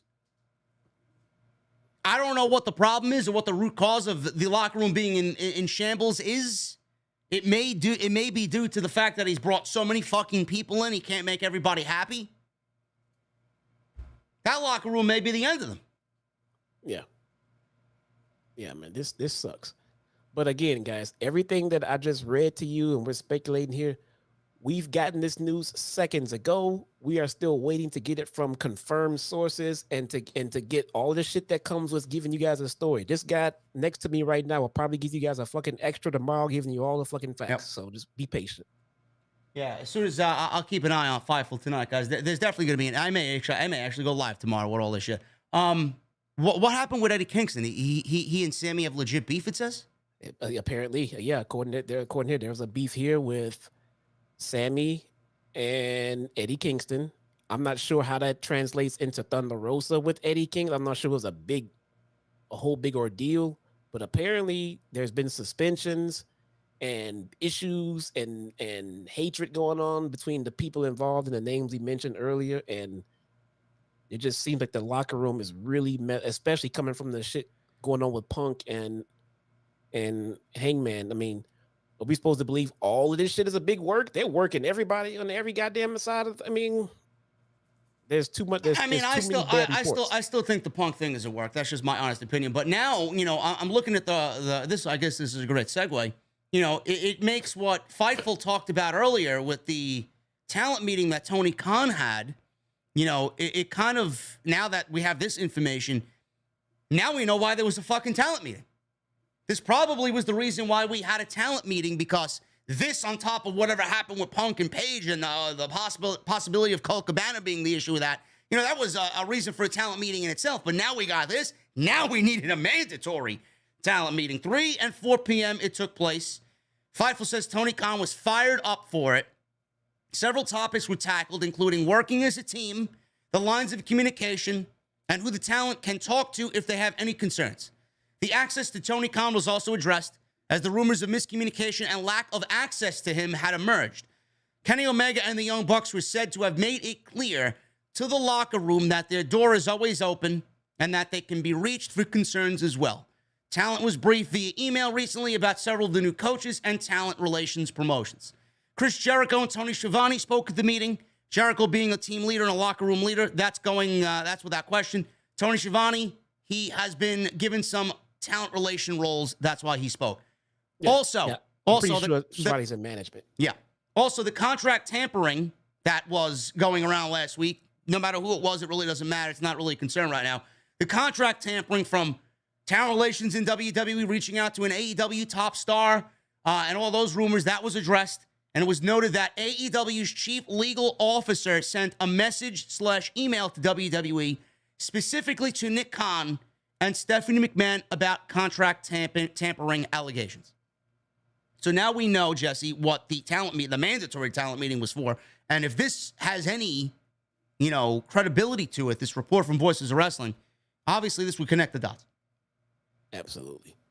Absolutely, man. I mean, this is, you know, AEW has not been on the white hot streak, you know, at least for me as a fan, as it once was. It's not in the shitter. I mean, I don't want people to get the wrong impression, but news like this is I mean, it's not good news. I don't want to see the dissension like this in the locker room, you know, of my wrestling. You know, I want the dissension to be on screen. Yeah. So yeah, this is not good, man. No, it's not good. It's not good for the locker room. You know, this is not what a harmonious locker room should look like. This is not going to want to keep people there. You know, this is going to obviously be taken down and noted about the locker room. People may be looking to jump ship. People may be looking for other opportunities. People who want to come into the company may be thinking otherwise about jumping to AEW. They may have Triple H first on their list now instead of Tony Khan. You know, it's not good for the fan base because you're losing the fans' trust. And if you can't get your shit in order, people are not going to stick around to watch you fucking, you know, have your ship sink into the bottom of the ocean. They don't want to see that. They want, like Jesse said, they want to see the conflicts take place on screen with captivating stories. They don't want conflicts taking place backstage and, you know, these pro wrestlers with their egos being selfish and then neglecting the fans and not giving the fans what they're paying for. You know, nobody wants to see Thunder Rosa stripped of the AEW Women's Championship. Why is she stripped? Because of Voices of Wrestling saying that there's legit fucking nuclear volcanic heat between Thunder Rosa and Britt Baker. How is that fair to us? It's not. We in a perfect world, we would like to see our professional wrestlers act like fucking professionals. Yes.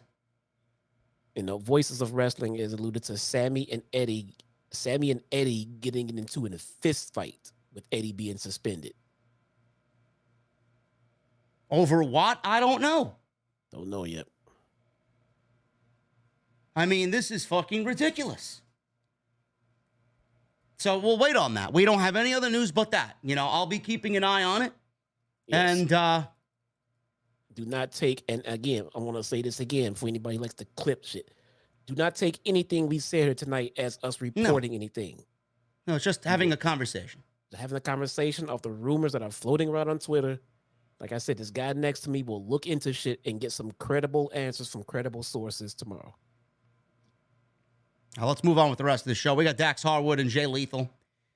They went one-on-one tonight. Dax only adding to his possible Pro Wrestler of the Year consideration against Jay Lethal. He is tremendous. Both of them are, in fact. This was a great match. Really old-school wrestling match. The knife-edge chops, not only in this match, but the entire night, were absolutely thunderous. They came in this match at a fury, no question. Dax and Jay Lethal had a great match. Dax avoided a lethal injection, landed a slingshot Liger bomb. This was around the 10-minute mark. Dax applied a sharpshooter, which popped the crowd big time. Lethal made his way to ringside and jumped onto the ring apron. Dax released the whole... Sanjay Dutt, not Jay Lethal, I'm sorry. Sanjay Dutt made his way to the ring apron, jumped onto the ring apron. This made Lethal obviously take advantage of the situation. Dax released the hold and walked over to Sanjay Dutt. Dax avoided Lethal hitting him from behind, and Lethal ended up knocking Dutt outside to the floor. So they exchanged some rapid-fire near falls. Looked like Dax was going to get the one-up on Jay Lethal. Lethal rolled through on Dax and yanked the trunks for the cheap victory. 1, 2, 3, and that was it. I am not a big fan, and I'm going to say it now before anybody says I'm a hypocrite. I'm not a big fan of Dax losing this match because he is not only the AAA and Ring of Honor Tag Team Champions, he's the IWGP Tag Team Champion. So why are we having a Tag Team Champion here holding 3 belts, losing in the first match on Dynamite? I don't really understand that. Because he didn't have his tag partner. He's a tag team specialist in kayfabe. Yes, I get that, but I don't think it was the same thing with Jey Uso and Jimmy Uso losing every fucking week. I don't like it. Yeah, I don't like it. So that I don't like. But on the other hand, we have to accept it. And the only logical thing I can come up with to tell you guys is, you know, obviously Jay Lethal and his boys are going to get the match at the pay-per-view, and FTR and Wardlow are going to get the victory there at the pay-per-view. So I love how Tony Khan switched all of this up because he did realize, what am I doing here? We have Sanjay Dutt. He's not a real wrestler. He's a manager. He's in a managerial position backstage. We got Satnam Singh, who's not ready for a fucking pay-per-view. I could get the same result here with him not being in the match, which you know is going to happen at the pay-per-view anyway, because that's the whole selling point of this feud anyway. So they got 2 friends that are going to back Jay Lethal up, and it was announced that the Motor City Machine Guns are going to be wrestling at the pay-per-view against FTR and Wardlow. Jay Lethal and the Motor City Machine Guns against FTR and Wardlow 6-man tag. I think this is tremendous. I just watched the Motor City Machine Guns against the Rascals at Sami Callihan's Revolver Pro Wrestling show this past weekend. They killed it in the main event. So Motor City Machine Guns, man, one of the best tag teams in the business, and they're going to give you a great match with FTR. I don't know what else to tell you. This is so much better than what we were getting with Satnam Singh and Sanjay Dutt. Yeah, I'm not familiar with Motor City Machine Guns, but I'm familiar with the name and, you know, how prominent the name is. So I'm interested to see how they do.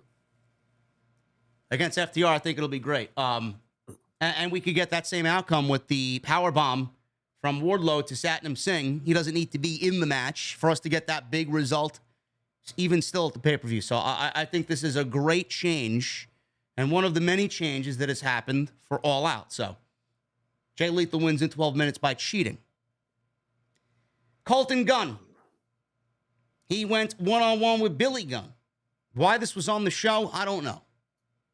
Why do we have Billy Gunn wrestling on AEW Dynamite? I don't understand. This is, you know, this is what pisses me off, Jesse. And, you know, you can chime in here. This is on the show, but we have nothing about Miro, Sting, Darby, and the House of Black. Nothing. No. I get why they have the match. You know, if they're gonna move the ass boys up, you know, they want to, you know, get them some credibility. And if they're gonna separate them, then Dad wants to put them over, and I'm okay with that. The one thing I agree with you with is that I don't know why this is on Dynamite. This is definitely a match for Rampage. Yeah, easily. So Billy was in control here. Austin distracted Billy, giving Colten an opening to take over. And at this point in the match, Austin threw Bowens, who was on the outside, because the Acclaimed wrapped Billy Gunn to the ring. They even brought up in their rap that they held a mandatory meeting backstage tonight. So they played into that news and rumor. Austin threw Bowens, who was on the outside, into the ring steps. Colten gave Billy a low blow and landed a Colt 45 for the win. He beats his father in 6 minutes.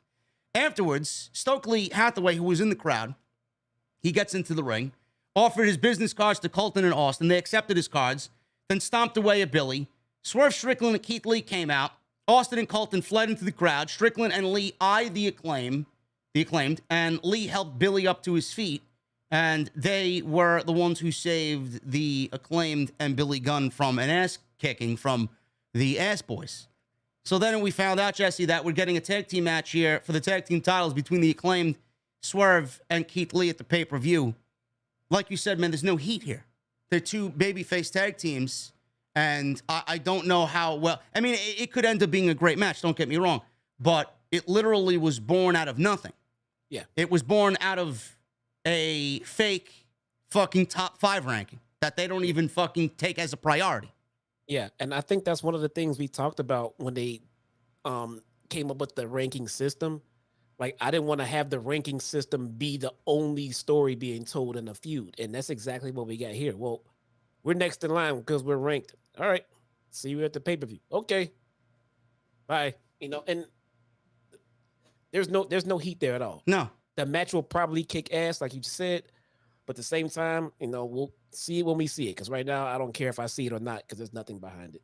Now, two things. One, who wins the match? Do we give the Acclaim the tag team titles? No, and I mean, I'm saying Swerve and Keith only because I'm not a fan of fucking just hot potatoing titles. They've done nothing with absolutely. Them I don't think Swerve and Keith Lee should even be in consideration to lose this match. No, not at all. And number two, the reason why this match is taking place is because every other fucking tag team right now is in something going into the pay-per-view. If you're not in the tournament, you're in something else. If you're in the Trios tournament, you're in the fucking Trios tournament competing for the Trios titles. So this is the same thing that Tony Khan has run into with the Owen Hart Women's Cup. He found who he found for Thunder Rosa. I think it was, who was it? Serena Deeb, right, at that time. Everybody was tied up in the women's tournament. And he had no competition for Thunder Rosa. Now it's the same thing happening with the tag team division. The tag team titles going to all out because all the tag teams are competing for the Trios titles. So much! Too much shit! It's too much, man. It's too much.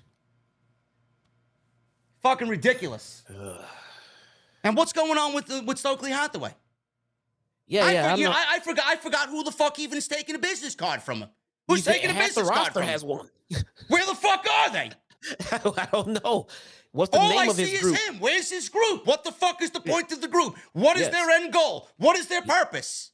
Now, hold on. Now, with that, I'm willing to let it play out because he's still building his team. He's still build.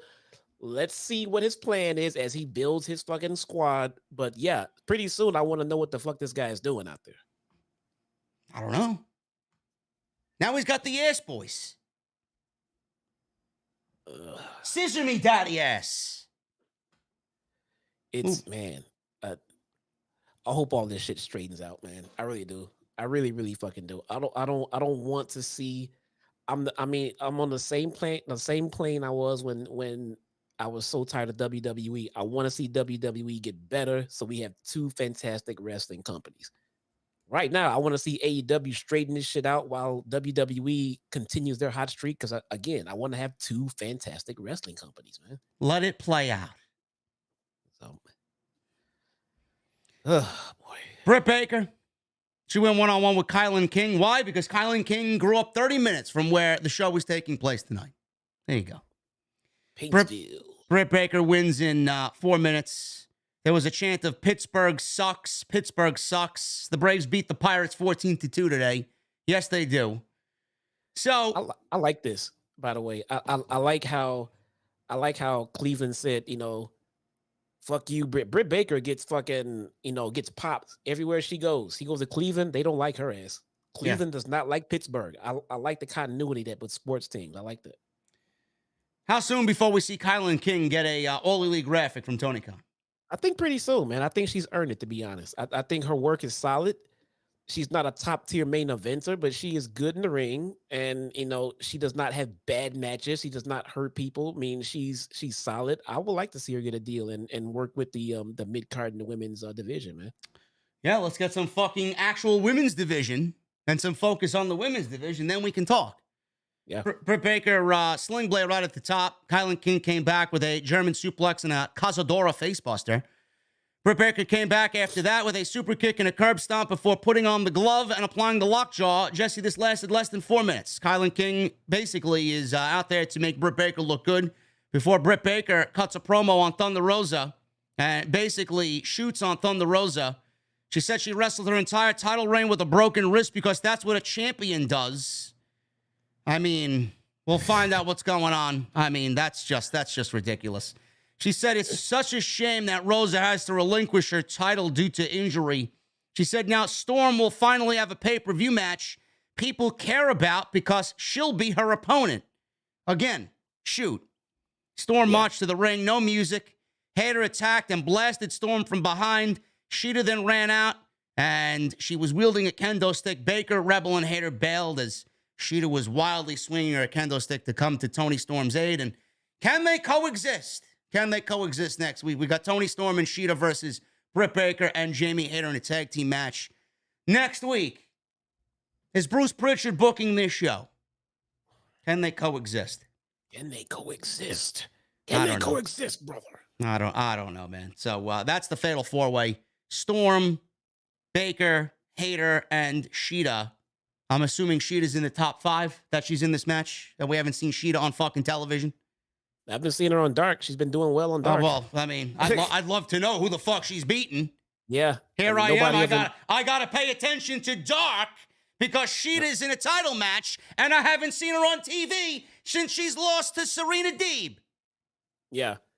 So fucking for those who watch Dark, Sheeta's on a hot streak. For those who just watch TV, Sheeta's ice cold. It's not good. I swear to God, man, if Sheeta's in a title match because she won how many matches on Dark the last couple of weeks? Wow. She's been looking good. She's been looking good. She's always looked good. Yeah. But I agree. It's just not it's not a good parallel. You know, even if you say, well, she's won, 5 straight matches on Dark. I mean, Jesus Christ, dude. I mean, who is she beating? Nobody. Why is Jamie Hayter in this match? I mean, I get Jamie Hayter's great, don't get me wrong, but who is she beating singles-wise to be in the match? There's nobody else. Let's get something straight right now. Jamie Hayter could be in any match she wants to be. Listen, bro, she doesn't have an OnlyFans yet, bro. I mean, slow your roll, okay? Just saying. A lot of booty meat in that match. Tony Brown, where are you, bro? Man, where's Tony Brown when you need him? Shivani, he interviewed Keith Lee and Swerve in the back against the Acclaimed. That's where the match was made. Bowen says that they're the uncrowned champions. They don't need their praise or don't need their help because they are the best homegrown AEW tag team with the most wins, and they have earned it. Are they the best homegrown tag team, bro, or are Jurassic Express? Oh, no. No, the Acclaim is better than Jurassic Express. I mean, not by a long shot, but just like from Pop's reactions and all that stuff as of late, the Acclaim, it should be Jurassic Express. They started off so fucking hot, man. They should be at the top of the mountain, but they're not. Some people in the chat saying Jamie Hayter should be in the match just for the cake alone. I mean, she can be in any match she wants to be in, bro. You can put Jamie Hayter. Jamie Hayter is in the top 5. Sheeta is not. Sheeta is not. I don't know. They never show us the rankings anymore. So we have to go. If I have to go to a website and look up the rankings and all that shit, then they really don't mean much. You should be flaunting your fucking rankings right there in front of us on TV every week. These are the rankings this week. If this person wins this match, they're going to go up to number 2. So we'll see how the match goes. It's so ambiguous. If they told me that Sheeta was the number 1 contender, I fucking believe them because I have no idea what the rankings do or say. Bobby Trizzle, TK is an ass man. If he was an ass man, Thunder Rosa wouldn't be suspended. I mean, she'd be in the match. And the match versus Toni Storm would be taking place if he was an ass man. I mean, can't get any better than that. I don't Maybe know. he is. I don't know. Who isn't an ass man? He's an ass man. Jon Moxley, CM Punk. I don't know what else we need to talk about here. Punk lost in 5 minutes, less than 5 minutes. You want to go back and listen to our fucking back and forth, our friendly back and forth, you guys can go watch the first hour of this show where I claim it's a work. Jesse is complaining that the match should have never taken place, and we bounced around why it happened and what should have happened and what shouldn't have happened. Yeah. It just seems like a clusterfuck, man. I mean, even if they have a bigger story to tell us, it just seems like they're just not sure the road they want to take to get us there. It just seems so messed up. Well, let's see where they go with it. I will say this though. AEW sources, according to Fightful, they told Fightful that Jon Moxley was in favor of this move, moving the match from All Out to tonight's Dynamite. And one source even indicated that it was his idea and pitch, and AEW went with it. The same source also said that eventually CM Punk agreed to it. Now, Fightful hasn't learned if this was connected to any of the reported issues with Punk last week. And Fightful went on to say that they heard that there was an idea in play a few days ago before this to increase ticket sales and add buzz to the Cleveland AEW show. Fightful reached out to AEW officials who did not respond when they asked for a comment on that particular statement. So we have not been told that Fightful also of creative plans heading out of this match, and you will not be told anything because it's going to be kept very, very secretive. Fightful Select also was told last week that the decision was not the original plan and that multiple plans for AEW All Out have been changed. Gee, you don't say.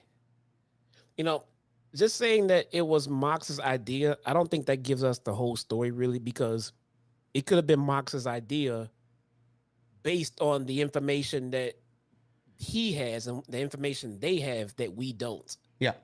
You know, so the decision, okay, well, we should just move it to Wednesday and make it a 5-minute squash. You know, that couldn't be just out of, okay, guys, here's the meeting. We're going to have this pay-per-view All Out in Chicago. It's going to be CM Punk versus Moxley, unify them. And then Mox just stood up and said, nah, let's do it on Wednesday before and make it a squash in 5 minutes just for no fucking reason. That's not, they have more information to make that judgment than we do. There's a lot of things you can ask here. You know, this is why it's such a great fucking topic of discussion. Like, is Punk cleared but not 100%? We don't know. You know, is Punk's foot still hurt? Did they bring him back just to drop the title, knowing that he was going to be out longer and that, you know, they needed a world champion on television and they couldn't wait for him any longer? I don't know. Yeah. Was this match moved to Dynamite instead of All Out for a ratings pop and some extra ticket sales for tonight's show? I don't know. What did Jon Moxley's hot streak this summer as the interim champion play into effect? We don't know. There's just so many fucking questions. We don't know. Yeah, I agree. So hopefully we find out what's going on. You know, I don't like the fact that we have been, you know, de-gifted a match at the pay-per-view. I want to think that the reason why we got this match is because Tony Khan's got something bigger and better planned at the pay-per-view, and maybe he's not saying anything because that's exactly what it is and he's got a big surprise for us. I don't know. But I'm sticking to my guns here. I could be wrong, and if I'm wrong, I'll admit I'm wrong. If I'm wrong, I'll admit I'm wrong and Jesse's right. But I honestly think that we're being worked. I think CM Punk is going heel, and I think this is all part of a greater storyline. Well, I mean, it doesn't mean that he won't, even if, you know, I'm right or you're right. I mean, Punk still may go heel, you know, as a result of everything. I think this is all a work that is a shoot that is turning into a work. Yeah. Shivani interviewed Christian Cage backstage. Christian had an elbow brace on. Hopefully that's just for show and he's not really injured. Christian said he was going to give Jungle Boy one last opportunity to apologize to him last week for the hurtful things he said about him. Christian said his words were tough love, not coming from a place of malice, but he's not smart enough to know that. He told Jungle Boy will never be as smart as him. No, he will never be as smart as him. He said now he has the audacity to challenge him to a match or All Out, but he's tried deliberately to injure him. He said he can't throw anything at him he hasn't seen before because he's done it all. Christian says he will find out at All Out that he is not average. He says he is special. He said the camera panning the crowd tonight would show what average looks like. Ha, ha, ha. He said Jungle Boy will never be in his league. And this was a very different take on Christian cutting a promo, bro. He wasn't really, you know, yelling and very boisterous and sarcastic and evil. This was him actually toning his voice down, soft-spoken, very direct to Jungle Boy, and it ended up being a really good promo as expected from Christian. Bro, he wasn't even trying to bang Jungle Boy's mom. No. This was terrible. No. He didn't want to bang Jungle Boy's mom. He didn't want to claim that he was the father of Jungle Boy and fuck his dad. I mean, come on. I mean, right. I mean, I think Christian Cage should be trying to bang Jungle Boy's mom in every fucking promo he does going into this damn pay-per-view. That's just me. Or bring Anna Jay into this and have Jungle Boy fucking make advances on Anna Jay. Bro, that would have been so. I was so pissed when she turned heel because how awesome would it be to have Jungle Boy in a position where he couldn't help and held back or whatever the fuck, and then he fucking drops Anna Jay with a fucking unprettier, dude. Yeah. How fucking awesome would that be? Really? But for some reason, Anna Jay has to be heel. I still don't know why. What is she doing as a heel right now? Nothing. Nothing. She's not doing anything. She's not doing shit. Why is she a heel right now? Dark Order's incomplete. It takes away from this little feud. I mean, like we said, we don't want to see them put together in a fucking, a team, but it couldn't hurt. Just that in one segment in one night, have Christian fucking just drop Anna Jay, dude. It could have been Jungle Boy in a match in the ring, and they cut to a camera on the screen and go back, and he's fucking, just dropping Anna Jay with a non-prettier and taking off. That would give massive heat to this fucking match coming up, man. Ricky Starks cut a promo. Excellent promo by Ricky Starks, which is always the common theme of a Ricky Starks promo. Says he has been in the best moods as of late after Team Taz being over, losing his FTW title, dealing with Powerhouse Hobbs turning his back on him. Said he thought Hobbs was a exception to the rule that you can't trust anyone in the business. Starks says before he got paired with Hobbs, Hobbs was standing behind Britt Baker as a bodyguard with a bedazzled shirt. He said when he ate, Hobbs ate. He said when Hobbs went after his neck, even though he knew that a neck injury almost ended his career, he teared up. And he said Hobbs is a snake, and where they come from, they cut heads off snakes. He says he should bring his $5 ass to Chicago and fight him it all out. And the challenge was laid down by Ricky Starks. And the match is set. So we're getting Starks versus Hobbs. It is official for All Out, which is a great spot for both guys because I think this is going to be a big-time match for both. Now, do you get the New Jack City reference? Who was the actor that said, sit your $5 ass down? I don't know. I don't know. What the fuck? How do you not know this shit? I don't know, man. $5 ass. What does this mean? Who is it? Chat, tell this guy who did this. Man, go watch New Jack City, man. Go watch New Jack City. Wesley Snipes. I got to watch New Jack City. I got to go watch Better Call Saul. I got to go watch Top Gun. What else do I have to watch, bro? Wait, you didn't start Better Call Saul No. yet? Start with the movies. Start with the movies. The movies only take a couple of hours. Sit your $5 ass down before I make change. Wesley Snipes, Ice-T. Wesley Snipes. Who said Ice-T? Ben. Somebody, Ice-T. Eric Wells in the chat, Ice-T. I could go for a nice glass. I got actually some blueberry iced tea in the fucking refrigerator. That was not Ice-T's line. That was Nino Brown's line. Says Mark Spector. Oh, God, dude. Wesley Snipes. Wesley, man. Wesley Snipes. Biggest role, best Blade role himself, huh? Pretty much, yeah. Jon Moxley cut a promo saying, best in the world, my ass. Only adding to the illusion, folks. He said people who are surprised are the ones who wrote his obituary when Punk returned. I don't know who wrote Moxley's obituary, but here we are. He said those people don't matter and never did. He said the answer to any problem you have in pro wrestling is Jon Moxley. He said no one can do what he does the way he does it. I'm not just some guy. I am the guy in the industry. He said he doesn't follow any rules. He said his time is right now. We are living in my time. My time is right goddamn now. I felt the passion in that promo, bro. A lot of people are, saying what they're saying tonight, but I felt like Moxley wanted to he had that fucking stored somewhere in his soul, bro. Seeing how everybody claims Roman Reigns is the greatest run of his lifetime. He had this fucking story in there, man, ready to unleash everybody. Who is the guy? The guy. He's the guy. Mox was in WWE. Yeah. Now Mox said, fuck that. I'm the guy now. Damn it. Great promo. Always. So, Rampage. This is interesting. I want to read this out because we were talking about Eddie Kingston potentially being suspended alongside Thunder Rosa. Sammy Guevara and Tay Mello are wrestling Ortiz and Ruby Soho on Rampage. So Sammy Guevara clearly was not suspended if he's wrestling tonight. He's wrestling tonight. He's So still what the there. fuck did Eddie Kingston and Sammy Guevara fight over? I don't know. Tony man. Khan loves Eddie Kingston. I don't know. Sap said. I sent you the text. Sap said he's going to clear all this shit up. Wardlow defends his title against Ryan Nemeth. Claudio defends his ROH title against Dustin Rhodes. Jed Cargill's there to talk about Athena. Then we got next week's Dynamite, Danielson versus Hager. Baker, Hayter versus Storm and Sheeta. And then they hype the All Out lineup. All Out is looking like this so far. Jericho versus Danielson. The Trios Tournament Finals. The 4-way for the vacant women's title. Jungle Boy versus Christian. FTR and Wardlow versus Lethal and the Guns. The ladder match. Swerve and Our Glory versus the Acclaimed. And Starks versus Hobbs. So that's 8 matches. And then obviously a world title match whenever that gets announced. Yeah. So there's no true main event of this show, bro. No. They already got our money, man. So, they'll figure something out on the fly, I guess. So 8 matches. Normally we're talking about 12, 13 matches. Looks like we got 8 matches, 9 matches at most here. Yeah. I think if All Out was not sold out, I think they would have been a little bit more aggressive in booking the main event. You may be right.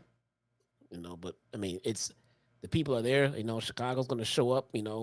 Big time. They know that. And they'll give us a match. I'm not trying to say he's going to cheat. They're going to give us a badass main event. I already know that, but we just don't know what it is right now. No, and we'll find that next week. I'm sure they have to announce something before the fucking show, or maybe they don't, because just like Jesse said, they got our money already. Maybe we don't find out until fucking 11:30 on fucking Sunday night. I don't know. Yeah, who knows? But it's a great card. I don't want to say it's not. It's a great card. Yeah. I'm very excited about the show. And I hope that it stays at 8 or 9 matches. I don't want to see him add fucking 4 other matches on fucking Sunday afternoon. Give me a break. I don't want to be up till fucking 4 a.m. Please, I have enough trouble sleeping. Give me a break. Man. Main event. I'm not even gonna attempt to go over this. This was fucking tremendous. Will Ospreay is so fucking good, man. Oh my goodness. He is so good. There's no fucking way I could even do this match justice. I'd love to see Ospreay versus Pac one-on-one. That's what I'd love to see after what we got tonight. Yeah. The United Empire, they advance in the tournament. We're getting Will Ospreay and Kenny Omega in a ring next week on Dynamite. It's going to be tremendous. So I'm going to pick it up right at the end here because this is the only part that I could really do justice here because you got to go out and watch it for yourself. The shit that Ospreay and Pac did in this match were... And I can't leave out Phoenix and Pentagon, too. Unbelievable. So we got a parade of big moves. Step up destroyer from Penta on Fletcher of the United Empire. Ospreay caught a Pac moonsault, but Pac adjusted into a DDT. Set up for the Black Arrow. Fletcher pulled Ospreay out of the ring. This led to Pac taking both men out with a moonsault off. This guy was standing on the fucking ring post. How he stood on the ring post and got balance enough to jump backwards is tremendous. I thought he was going to kill himself. So, I think the amazing part about that, it'll go underlooked, is that I never saw Pac look back to check his landing at all. No, he didn't. Just trusted that those guys were going to be there for him. Yeah. So after that spot, which was crazy, Kip Sabian was shown at ringside wearing his box over his head. It says underrated and over it on the box. This is his mask. He's been at these shows and nobody knows what the fuck's going on with Kip Sabian. Pac unmasked him, and it ended up being some guy with his mouth duct taped. He looked like somebody out of fucking Gotham City, out of Arkham, out of fucking the jail in Gotham. Guy looked like a fucking geek there standing with his mouth taped. All of a sudden, Sabian attacked Pac from behind and took out Pac for the rest of the match. So then he took his box helmet or his box mask, and he looked great. I thought he looked great. He got a nice little look on him. He got this salt and pepper look to him. Yeah, looks pretty good. Kip looks damn good, man. And they've been teasing this feud with Kip and Pac for a while. The Kip has been traveling all over the damn world, fucking with Pac to feed this feud. All right, the casual audience doesn't know that though. No. So we need some backstory on that. And for the love of God, this match does not need to take place on the pay-per-view. Well, if you watch Dark, who watches Dark? Where they've been putting Pac's matches with the North Atlantic, South Australian, fucking European title, whatever the fuck he's carrying around. Yeah, Kip Sabian's been showing up at those matches. So, or put it like this: a guy in a box that we're calling Kip Sabian has been showing up, and they've been feeding into this feud. Well, clearly it hasn't been. And they're not going to fly Kip Sabian to fucking all the countries to go sit in a crowd with a box on his fucking head. Exactly. It might have been this guy. Who the fuck knows? He looked like he's right out of fucking Arkham Asylum, this fucking geek. So, I mean, I for the love of God, this match doesn't need to take place at the pay-per-view. I want some backstory here first. Put it on Dynamite. Give it a nice little spot on Dynamite. That's all we need. It is a good Dynamite match. Yes, for sure. Yes. So, with Pac taken out of the match, Davis of the United Empire hits repeated lariats on Phoenix, and Fletcher of the United Empire took out Penta with the dropkick. Ospreay hit an assisted Os cutter off of these guys with the assist for the 1-2-3. After the match is over, Kenny Omega's music hit. He came out, and he was backed by the Bucks. Omega and Ospreay stared down as Dynamite came to an end. Their match next week is going to be one for the fucking ages. This trios tournament has been fucking great. Yes. Great so far. Exactly what we expected. And it's fucking killing it. It's the best thing on the show right now, unfortunately. We have a very convoluted world title situation going on that involves CM Punk, Jon Moxley, and in a roundabout ways, it hasn't been like, brought out yet, but we're all, anticipating MJF is a part of it. Maybe even Hangman is a part of it. But the most interesting thing on the TV show right now is the trios titles. Yeah. CM Punk, guys, world title, trios titles are more. I swear to God, I said this on my stream, bro. I cannot even envision Punk not being in Chicago for this pay-per-view. I can't. Me either. I can't. Something has to go down. Something's gonna happen. Yeah, I agree. I don't know, man. I'm looking at Ospreay. You know what I said about Ospreay tonight? I'm like, with Vince gone and Triple H booking the show, man, if Will Ospreay was ever a free agent and he ever wanted to really make his stay in the States here and wrestle for promotion here full time, there's no doubt in my mind that Triple H would throw any amount of money at Will Ospreay to get him into WWE. He'd be a megastar. He'd be fucking the next coming of Jesus Christ over there. He is absolutely incredible. He'd be main eventing night one of WrestleMania. Yeah. He'd be main eventing night one easily. Yeah, man, there was just so many different fucking moving parts here tonight, man. I don't know. All in all, it wasn't a boring show. There was a lot. No, it wasn't a boring show at all. No. So that's always the absolute best ending you want. It wasn't a boring show. Well, guys, it wasn't a boring podcast either. We had 4,200 people in attendance here inside the beer garden. I appreciate you guys very much for making us, I hope, number one. Should be. I hope number one. Unless Sap had some breaking news, then we weren't number one. Well, Sap told everybody he's breaking everything tomorrow. So. Well, it looks like I'll be busy at work tomorrow. I was hoping for a Destiny day and nothing else, but looks like I'll have to slip into my fucking work pants and do some work tomorrow. Yeah, we got a lot going on here. So we're gonna get into the super chats, guys. I appreciate y'all for hanging out with us tonight. 1,500 likes. I didn't even ask anything from anybody. You guys hit the minimum. You guys knew what the minimum was when you hit the minimum. Tremendous. Did you notice? Did you see that reaction for Punk when he came out? Yeah, it was a mixture of boos. There's a lot of boos in there, man. I don't think.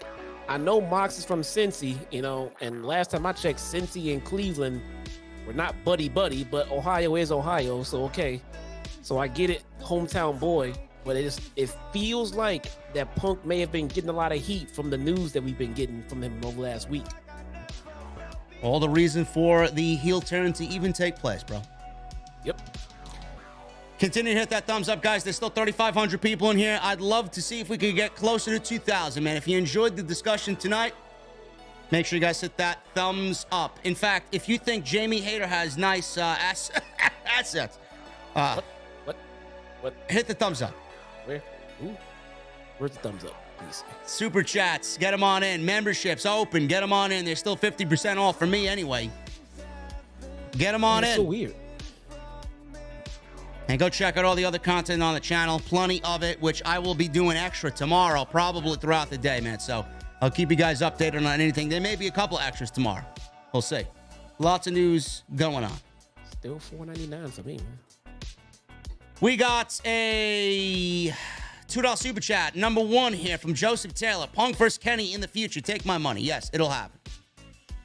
Punk is not going anywhere. Jake Coyle with a $2 super chat. Guys, don't use Bleacher Report for All Out. I use Verizon, bro. I order through my cable provider. Bleacher Report sucks. Eric Newton with a $5 super chat. How did Tony Khan screw up that CM Punk match so badly? Who says he screwed it up? Jesse said he screwed it up. I don't think he screwed it up. We'll see. He screwed it up, man. Even if the plan is to do it in the future, I mean, why don't we have this 5-minute squash on the record? I mean, it just. Well, we'll see. We'll see. I would legit rather have seen a fuck finish, DQ. Yeah, well, yes, I would have preferred that myself. Yeah.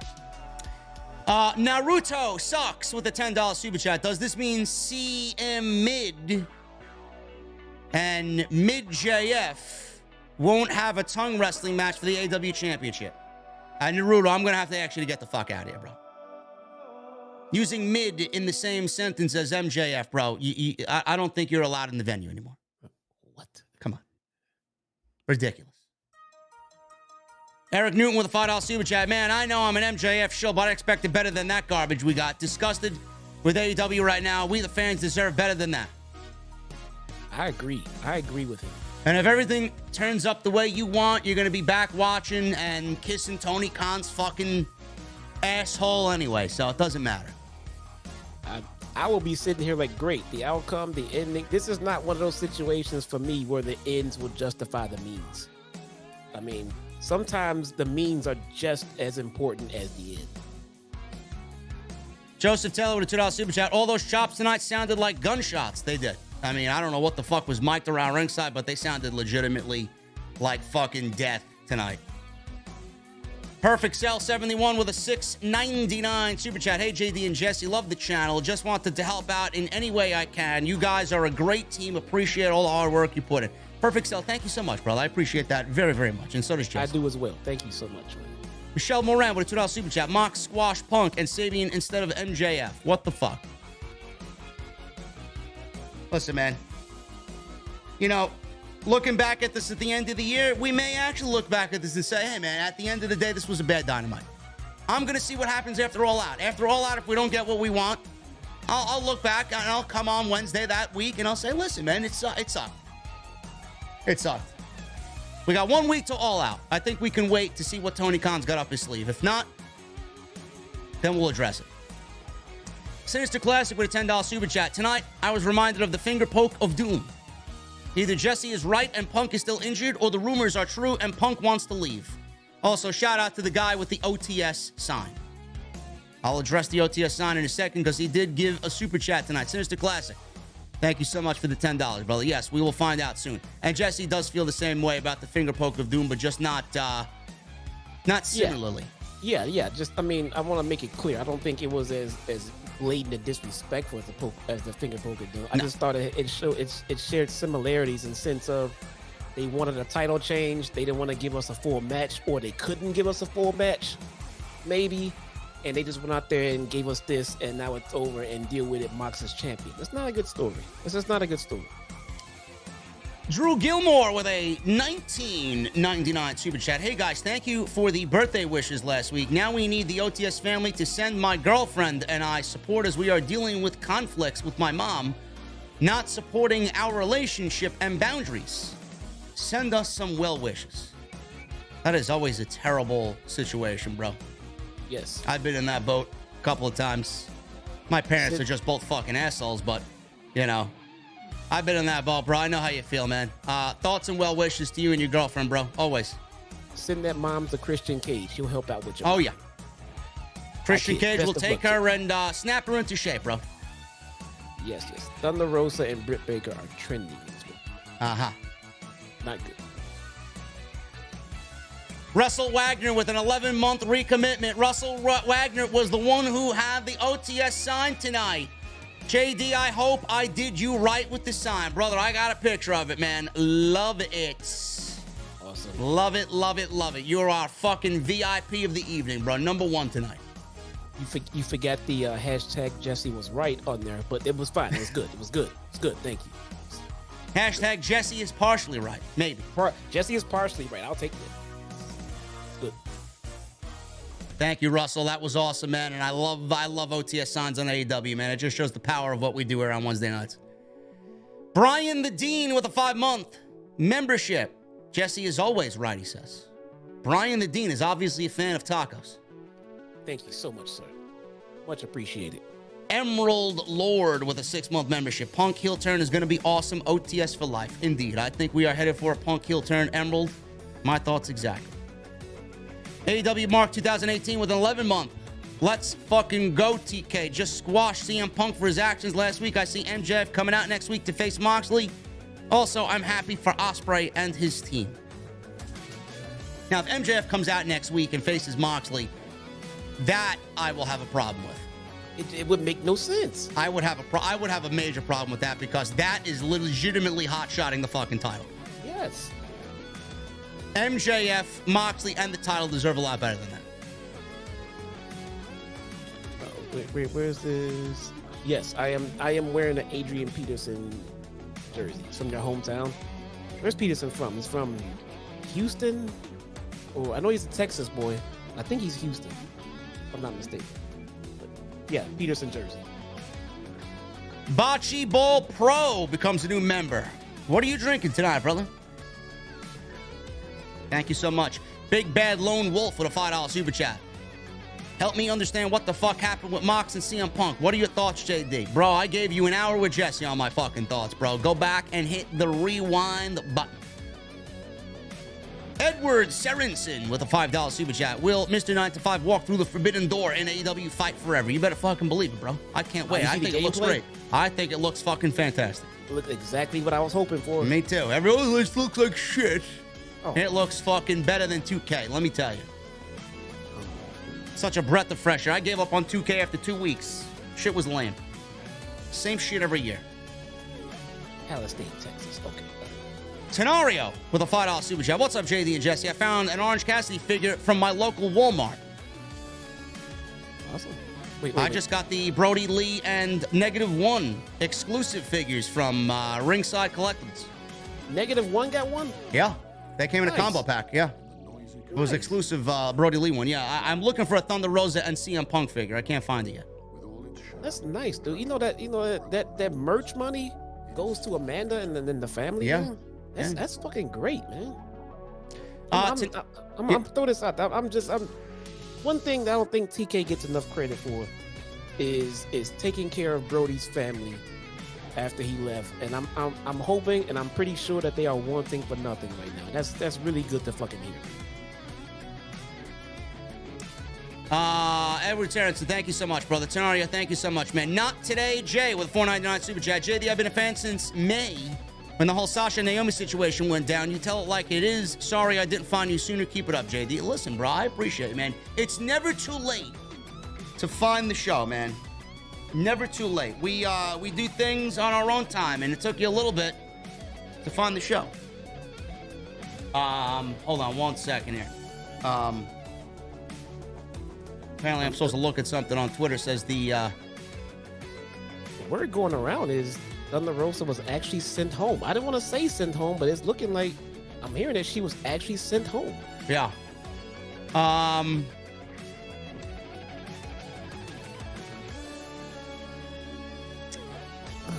Not to add fuel to the fire, but both of the stories coming out from VOW tonight were things I heard about, one of which was immediately after it happened, so I have zero reason to doubt their reporting on the matter, says Fightful. Well, people that work with Fightful. Don't want to shout their name out because they don't deserve my fucking audience. Fuck them. I believe it's all legit, so...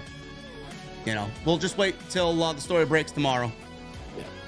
Yeah. Edmund Van Buren becomes a member. Edmund, what are you drinking, brother? New membership.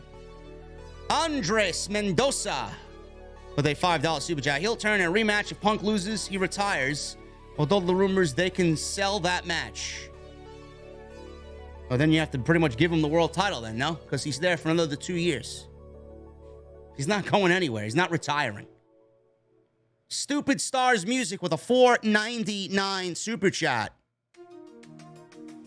Love AEW, but this is sloppy booking. To be honest, don't mind Mox being champ, but what is the main event for the pay-per-view? What about Hangman? OTS for life. Well, Hangman is going to be in the corner of the Dark Order next week against the House of Black. Yeah, Hangman Page job at the pay-per-view is being in the corner. Against Kenny Omega in the box, yes. Angel Alaga, thank you so much again, brother, for the $150 super chat, man. We love you. Thank you so much, man. Breadman with a Canadian $5 super chat. Punk was going to turn heel anyways. Wasting a title versus title match for this nonsense is poor booking. Very. Yeah. I mean, if you want to look at it that way, yes, for sure. But maybe the conclusion is going to make sense of what we saw tonight. So let's just wait. Because something is going to happen at the pay-per-view, mark my words. Alex Moise Mansois. Alex, $5 super chat. I think MJF versus Moxley all out, and CM Punk will turn heel in Chicago. MJF will win the AEW World Championship because of Punk. Punk can't turn heel in Chicago, by the way, guys. There is nothing Punk can do in Chicago to make the fans boo him. He can turn heel the week after or something like some shit. Whatever he does in Chicago. Bro, if he aligns himself with MJF, he could turn heel in Chicago. They'll fucking cheer them both, man. I think you highly underestimate the loyalty Chicago fans has towards Chicago teams and wrestlers. Alex, I think doing MJF and Moxley 1 week before the pay-per-view and announcing that is not a good idea, bro. I don't know. I don't know what they do. Whether that happens or we get something coming out of that casino ladder match at the pay-per-view that leads to the main event, I have no idea. Shinobi becomes a member for 5 months. OTS family for life. Shinobi, thank you so much, man. Hooligan with a $5 super chat. No message, says Hooligan. He's the only one that's allowed to leave me no message. Redman with a $2 super chat. It's not ridiculous to expect a good unifying match. I agree. I 100% agree. I mean, we didn't expect a 5-star fucking barn burner, but I mean, a 5-minute squash to unify your titles. This is kind of it's not written in stone that you are to get what you expect. That's why pro wrestling is pro wrestling, why we love pro wrestling, because you expect the unexpected. Yep. I got a lot of what I didn't expect in WWE, so much that I fucking canceled my network and quit watching. Yeah. So. Blaze with a $4.99 super chat. What's up, JD and Jesse? I'm smoking on that Punk pack tonight. I knew he would lose, but not this way. Y'all thinking we getting a Punk heel turn? Yes, we are. I certainly think so. There's one way that MJF can return and not get cheered and get booed out of the arena. If he comes back in Chicago. How? If he comes back in Chicago and attacks Punk, then he'll get booed. Other than that, any other city, any other situation, MJF's coming back to a hero's welcome. 248 Radio ZJ with a $1.99 super chat. Ospreay is the truth. Can't wait to see what's next. He is incredible. 248. Hologram with a $5 super chat. Where's JD and what have you done with him? Am I on the right channel? I wanted Moxley to win, but this was atrocious in my opinion. It's not about instant grad. It's about long-term booking, Hologram. Dave Meltzer and the Wrestling Observer is reporting that Eddie Kingston recently completed AEW suspension after verbal dispute with Sammy Guevara. He just recently completed a suspension? That's what the headline says. Eddie Kingston recently completed AEW suspension after verbal dispute with Sammy Guevara. He posted this 2 minutes ago. That's on Twitter. On Twitter, yes. So there's no other news to that story. I gotta click on it to see. Let me see. Click on it, and it's a paid Wrestling Observer website. Eddie Kingston has recently completed. Dave Meltzer is reporting that Kingston was secretly suspended from AEW a few weeks ago after getting into a verbal dispute with Sammy Guevara. The suspension is already over. Guevara and Kingston have been feuding since Guevara helped Chris Jericho defeat Kingston on July 20th edition of Rampage. On August 3rd edition of Dynamite, Kingston interrupted Sammy and Tay video package to say that he got a contract for a match at All Out between himself and Guevara. Yep. And Guevara told told Guevara to sign the contract. At the August 10th AEW Rampage taping, Guevara accepted the challenge for All Out. Kingston appeared on screen and said he was going to do to Guevara what Melo did, take a vacation. Ruby Soho and Ortiz, blah, blah, blah, blah, blah. Nothing more about it. Sounds like a bullshit story.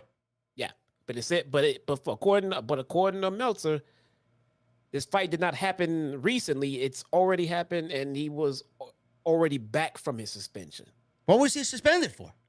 It says verbal dispute. Unless he threatened to fucking kill Sammy Guevara backstage. I don't know what the fuck he would be suspended for. Secretly suspended. It's Why against company policy to argue everybody? with Sammy Guevara. I don't know what to fucking believe anymore. You get. Are they working everybody in every fucking angle? You can't dislike Sammy or Britt Baker. Apparently, that's blasphemy in AEW. I don't know what Sapp is going to add to that. I mean, what else is there to add to that? The fuck was he suspended for? Well, that could be what he can add to it. Tell us what he got suspended. What was I don't know. This makes no fucking sense. Jesus Christ. Why was Sammy not suspended? He can argue with himself. It takes two people to fucking argue. Did they get into a fucking fist fight? I mean, if they got into a fist fight backstage, I could see them being suspended. Apparently. But for verbal? Come on. Hooligrim, $5 super chat. I don't believe I'm saying this. Hashtag Jesse was right. Goddamn right. Will check with an 11-month membership. I appreciate unpredictability. This night needs to be the beginning of a Punk heel turn. Only thing to do now is wait and see if Tony Khan can LTB this. Thank you, Will check. I do think that Tony Khan is on to some LTB here. All right. So Sapp has followed up. He said he's gonna post the Sammy Eddie stuff since he's heard that other people has already posted. So basically, since Meltzer already posted it, he's gonna post it, but it's behind Fightful's paywall. So I got the paywall here. Oh, you got it? Okay. Yeah. Let me shut the music off. Hold on. Yeah. What did he say? All right, we got the paywall stuff here. Eddie Kingston has been suspended by AEW. AEW has to confirm one was or another. Eddie Kingston and Sammy Guevara were supposed to compete at All Out, but that doesn't seem like it's happening. Eddie Kingston's been off television the last couple of weeks, with Fightful gaining word that he was briefly suspended by the company. Fightful's been unable to confirm that with AEW, but have heard that he's already completed it. Kingston has not been present at the recent AEW segments, but we've been told of at least one segment to build up the once planned All Out match that was scrapped. Rumors among talent that we've heard about said that Guevara and Kingston had developed heat, and it developed into an altercation, in quotes. He uses altercation. The word backstage was that Guevara made a comment about Kingston's physique. Kingston took a swing at him. We have not confirmed that with anyone that witnessed it and reached out to both parties. The feud is continuing as Sammy Guevara and Tay Mello are taking on Ortiz and Ruby Soho on Rampage. Sean Ross Sapp noted ahead of Dynamite on Twitter that All Out changes were happening at that time. There were no matches that were publicly set for the show that would end up on the actual card. They haven't learned if this situation has been since rectified or the status of the match moving forward. Sounds like a bunch of high school fucking drama, bro. Yeah, sounds like more nothing. I'm like, so what Eddie happened? Kingston, Sammy Guevara made fun of Eddie Kingston's physique, and this is what spawned Eddie Kingston to take a swing at Guevara, and that's enough to suspend him for 2 weeks? To ruin a fucking planned match? For the two of them at All Out, your biggest show of the year, suspend him and ruin the fucking match for the pay-per-view because he got made fun of about his fucking physique? Losing control, man. The fuck are we doing here? Losing control of his roster, man. It's not good. So Sammy started it, but Eddie Kingston got suspended because he threw a punch. So why not blame Why not blame Sammy Guevara with him as well? Why isn't Sammy Guevara suspended for 2 weeks? Not like he's doing anything on TV. Because I guess when you physically take a swing, then you're in the wrong. Maybe it's not wrong to say shit, but if Eddie would have talked shit back, he wouldn't have got suspended. I don't know, man. This seems so fucking petty. You're right. This is very high school bullshit type feel, man. Shout out to Issa, the Demon Diva. Thank you, Issa, for the text. I got it pulled up in front of me. I appreciate you sending me the same thing I just read. I don't know, man. It's ridiculous. It really is ridiculous. I don't know anymore. I don't know what to believe. No, I don't know, man. Oh. Phil with the 1999 Super Chat. The unification match was not good. You don't put on possibly the biggest AEW match in AEW history and have it be 5 minutes. There's nothing about that match that made sense and is okay. Tony Khan needs to figure this out. Yeah, I agree. Robert Lamoa with a $5 Super Chat. Really, JD, you would be okay having Drew McIntyre, Roman Reigns have a 5-minute match if it happened? I never said I would be okay with it. I don't want anything to go 5 minutes, but if it's for the greater story to be told, why not? Why not? I don't even think Roman versus Drew McIntyre is the match that we need. Nobody should be beating Roman outside Cody Rhodes. Cash the Kid with a $1.99 Super Chat. Maybe we get a story similar to Bianca and Becky. I don't think anything should emulate Bianca and Becky. It's not good. Gary the New Man with a 9-month membership. I have no idea what's going on, and I'm loving it. It's just like the old days. Embrace the confusion. I'm trying to, bro. I don't mind not knowing what's going on. Just so we're clear here, I don't have to know what's going on as long as what is going on in front of us currently just isn't bad. I mean, I don't want to see a bunch of bad stuff, bad booking, bad matches, bad this, just to get to an ending that is supposedly good. Can't you give us good shit that leads to better shit? Don't give me bad to lead to good. John L. with a 1999 Super Chat. Maybe it's to take Punk out of the title picture until October because his foot injury is taking longer to fully heal. But they can't have both a women's and men's interim champion, especially during sweeps, so they decided to make Mox full champ. You may be onto something, John L. It's possible. It's possible. So Punk was still injured, and that means Jesse was right. That's awesome. Yeah. Phil with a 10-month membership. Everything about the way they handled this was wrong. Tony is rushing things, and it shows. Everything about this show felt out of place. I'm sorry. Nothing to be sorry for, bro. It's your opinion. Praise Cam with a $1.99 Super Chat. This has been a legendary stream. Great debate. Thank you, Praise. Bruce Kraft Jr. Create the proper poll. Who's right, JD or Jesse? Oh, now I'm seeing this. Okay, thank you. Too bad. You got what you got. Noob Player becomes a new member. Thank you, Noob Player. Cam G with a $10 Super Chat. This is the work of the century. I don't care what anyone says. This is brilliant. You're going to get your 50-50 split with people, bro. That's what it's boiled down to. You're going to get people who love what happened tonight. You're going to get people who absolutely fucking loathe what happened tonight. Thomas Malloy with a new membership. Thomas, thank you so much, brother. Grimsley with the $2 Super Chat. AEW started stumbling after Triple H took over. I don't think AEW is stumbling because Triple H took over. I think Triple H is doing what he's got to do, and you know that's how good Triple H really is. It's felt everywhere. You're gonna have to step up your game when Triple H gets involved. Yeah.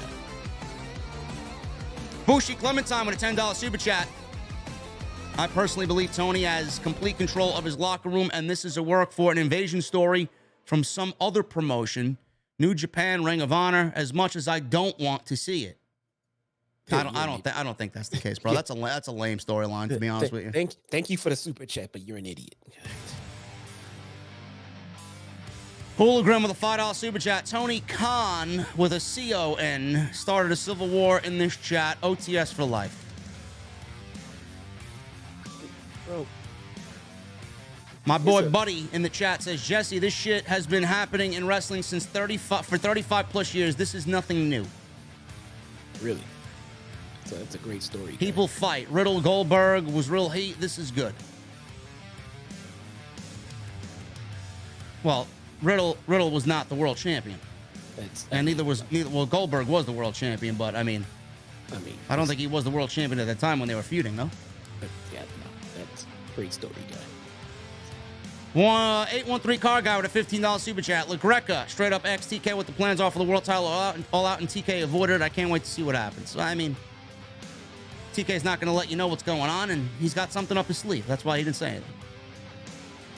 Red Storm Pro with a $5 super chat. Everyone's talking about the situation. Everyone but TK himself. This man has some tricks up his sleeve, whether it will impress or not. He does. Golden Boy with a $5 super chat. JD, you can't root for wrestling, I guess. JD, you can't root for wrestling. I guess fans want you to choose a side. Can't we just enjoy it all? It's your job to talk good and bad about it all. Keep it up. And I do that, Golden Boy. Better than anybody. We're talking about the good and bad. My whole stance was what we got tonight was bad. Yeah. In regards to their world title situation. That's why it was a topic of discussion, because I just don't see what good can come from it. Even if you come up with an ending that's like, oh, okay, that's kind of awesome. I would still have come up with a better step to get to that ending than what we got here tonight. This was just a bad step. 813 car guy, $15 super chat. Too much start and stop in the stories right now. WWE's doing a better job right now in stories. Can't believe I just said that. There's nothing wrong with that, bro. I would take WWE right now as far as stories are concerned as well, with what they got going on. Yeah. Nothing wrong with that. And that's just because of Triple H. And Triple H been doing this for 8-9 years in NXT, so this is nothing new. Bruce Kraft. I got your fucking question already, bro. The poll is not going up, man. I gave you a poll. We're going to see how things play out. I don't need a fucking poll to tell Jesse that he was right, that CM Punk is still hurt. World of Wrestling with a $5 super chat. All out without a world title match isn't worth $49.99. I'm sorry if you don't agree with me, but this isn't the same AEW that we're used to. Well, you're not going to get an AEW pay-per-view without a world title match, so I don't know what you're talking about. Yeah, we'll get something. Prodigy RKO with 13 months. Thank you, brother. Year of the interim in pro wrestling. Question for most of us. Thinking it's MJF coming back now or at All Out? If anything, All Out, bro. I don't think MJF should show up on next week's show. I don't know. Wait a minute. It could be a nice little go home. Yeah. You got a go home segment when MJF came back and did some shit, and you want to see how that plays out. You better get the pay-per-view. I could, Yeah, I could see that. Yeah. I could see that. Gary Sphere with a $5 super chat. The disappointment lies in the delivery of the match for me. Cool with Mox winning, rushing Punk back. Now seem like a cheap way to sell tickets to the pay-per-view. Yeah. I could see that. Agreed. I do think that there was a sense of urgency to get a rating and pop a rating here tonight. If they don't do 1 million, then it's not a good look. Bainbridge Omega with a $2 super chat. Jesse being confused about Punk is must-see TV. I'm confused now? I don't know. I guess so. Okay. 813 car guy with a 15 in super chat. Thank you, brother, for the generosity tonight. Punk limped to the ring and JR sold that he might not be ready. I agree with JD. We are getting worked and I love it. Heel Punk equals money. Phil with a $9.99. I feel so bad for Thunder. All of it went wrong. Tony never gave Thunder a chance, and now she is hurt. Well, not really hurt, but now possibly suspended. We'll talk about that tomorrow. Every other someone champion was treated fine except for her. Why? Jesse is 100% right. She has been not treated fairly as champion. No. That's just fact. Johnny Cloud with a 12-month membership. Thank you, Johnny Cloud. Best podcast in the community. You better fucking believe it, bro. I don't see Fightful having signs up in the front row. 813 car guy with a $15 super chat. I was just reading she may have said something on Busted Open, trying to find out more about it, though. Always a possibility. She is a guest on there every week. Yep. Deshaun Peace with a $4.99 super chat. I'm very concerned Punk is leaving the company. I hate on so many levels this was a squash. I can't imagine Punk not on All Out. Neither can I, bro. He will be there. In some way, shape, or form, he will be there.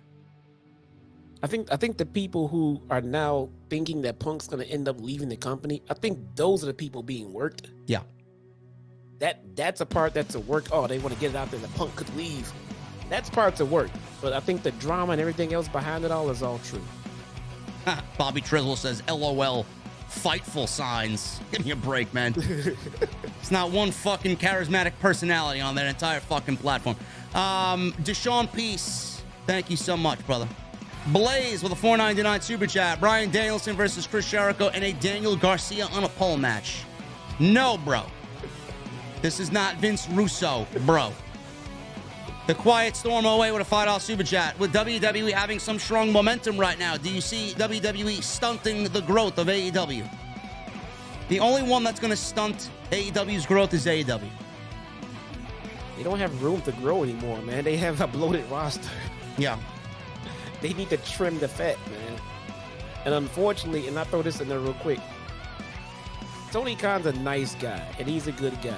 And from all accounts I can see, he's a great guy to work for, and maybe that's why he's doing this. But I think he's being pressured by maybe some of his day oneers to get them on TV, i.e., people like Sonny Kiss, people who are down with AEW from day one are now being pushed to the wayside because bigger stars are coming in. And I think the business way of playing the game is putting your bigger stars and your best stars forward. I think the nice guy in you will start pushing the guys who were there earlier. Unfortunately, it's kind of not the thing the fans want to see. No. As far as people like Sonny Kiss being on TV only because he's been there from day one and it's not being treated fairly. But TK is a nice guy, so I get the sentiment. But I don't think putting Sonny Kiss on TV with Parker Boudreaux and Trustbusters is what's best for business. I don't. No, that group is terrible. Yeah. Doesn't make sense at all. No matter how much he wants to make sense of it, it doesn't make sense. Robert Lamoa, $10 super chat. With what's going on in the locker room behind the scenes, not a good position for Tony Khan to be in while Triple H is creating a buzz. We just had a damn good show on Raw. Survivor Series sold out with the pre-sale today, bro. In Boston. Wow. Survivor Series sold out. Wow. If you are not in agreement with me that this is not part of the Triple H effect yet, I don't know what the fuck you're doing. I really don't. WWE is on a hot streak, man. Bro, Survivor Series sold out. Who gives a shit about the fucking Survivor Series? Not me. Well, I do now. Shit. I can't wait for the next big Chicago show in WWE, man. I'm probably going. Yeah. Hologram with a $5 super chat. I disagree about the Billy Gunn versus Colton match. This was DX taking over on TNT Revenge Tour from WCW Nitro, hijacking during the Attitude Era, long-term booking. Bro, put the drink down and calm yourself down, bro, okay? Yeah, Survivor Series has really sold out during the pre-sale, yes. There may be tickets that open up with the general sale, but it's mostly sold out. Kern Cluck with the $1.99 super chat. Happy birthday, Vince McMahon. Is it his birthday today? Fuck him. Yesterday. Fuck him. 78 years old. Gone. Goodbye. AWC Legend with a $1.79 super chat. When do you think Bray will return? OTS for life. I'm thinking October. Gavin Deeth with an Australia Mike $5 super chat. I really didn't like the face MJF when he was on Cody's side. Heel all the way for me. Listen, man, it may not be up to you right now. Max Chains with a 2-month membership. CM Punk will win the casino ladder match and beat Moxley in the main event of All Out, becoming full-blown heel. CM Punk wins the ladder match? What's he gonna do? Climb on his bad foot? I guess so. Max Chains thinks so. Yeah. Guess so. Thank you for the 2 months, bro. Triple M with a $1.99 super chat. King's Fall or Wrath of the Machine? Also, do you like Arc 3.0 for Hunter? To be honest with you, bro, I haven't really played with Arc until my boy Cactus or Astacross come out with a video telling me what I need to do. Void all the way, and I love King's Fall, and I can't wait to jump in. Yeah, King's Fall was cool. King's Fall has the best epic boss battle for any raid in Destiny history. Motley Crue or Guns N' Roses, says R.A. Motley Crue all the way. R.A. also, Popeye's Chicken. No, thank you. I don't eat fast food, bro. It'll probably spare you about 10 to 15 years of your life without eating fast food. Give it up. GVO Light with a $5 super chat. Hopefully we are right. That 5-minute squash was a cover-up for Mox to have a full match with MJF at All Out. I'm tired of guessing, bro. Yeah. We will see what happens next week and into the pay-per-view. Cash the Kid with a $1.99 super chat. Are there any AEW talent you want in Hunter's WWE? Of course there is. No sense in talking about it when they're mostly locked up for 3 to 4 years. Billy Sizane with a $5 super chat. JD, who do you think will win the ladder match? And do we see a new AEW talent show up at All Out? Bro, I can't tell you who's in it because we got no fucking clue who's in it. JDC Biggins with a new membership. Thank you, Biggins. I appreciate you, man. Killer Swag with a $5 super chat. Just got home from the AEW Dynamite show. In my opinion, it was cool. Didn't expect Punk to be squashed, but Mox was getting cheered throughout the night. Of course he is. Moxley is the face of the company. Or one of them.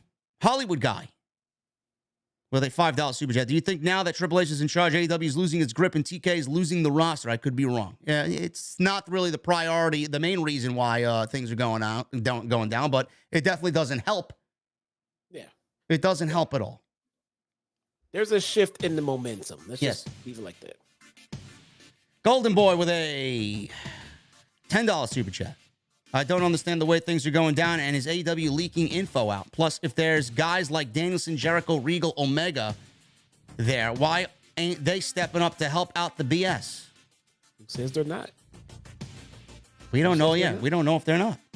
I mean, they can't step up and stop it from happening. Okay, Yeah. so it has happened. It's out there, but you might be onto something. They might be the catalyst to get things back on track because they are the veterans. So it's a good point.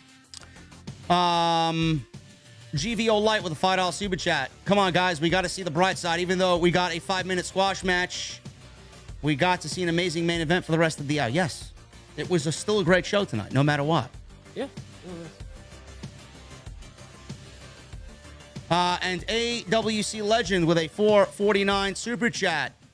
Subscribe for a while now, and I don't regret it. Love the channel. OTS for life. Thank you, AWC Legend. My goodness, man, we got a lot in here tonight, man. We're about to get the fuck out of here, bro. Any parting words before I jump on Destiny for the rest of the night? Yeah, two things. One, I want to thank everyone for the overwhelming amount of new followers on Twitter tonight. You guys are awesome. I see you all. Thank you. And here's something everyone can go home and think about tonight. It's not about wrestling, but I still think it's just an interesting thing to hear. California will no longer sell gas-powered cars by the year 2035.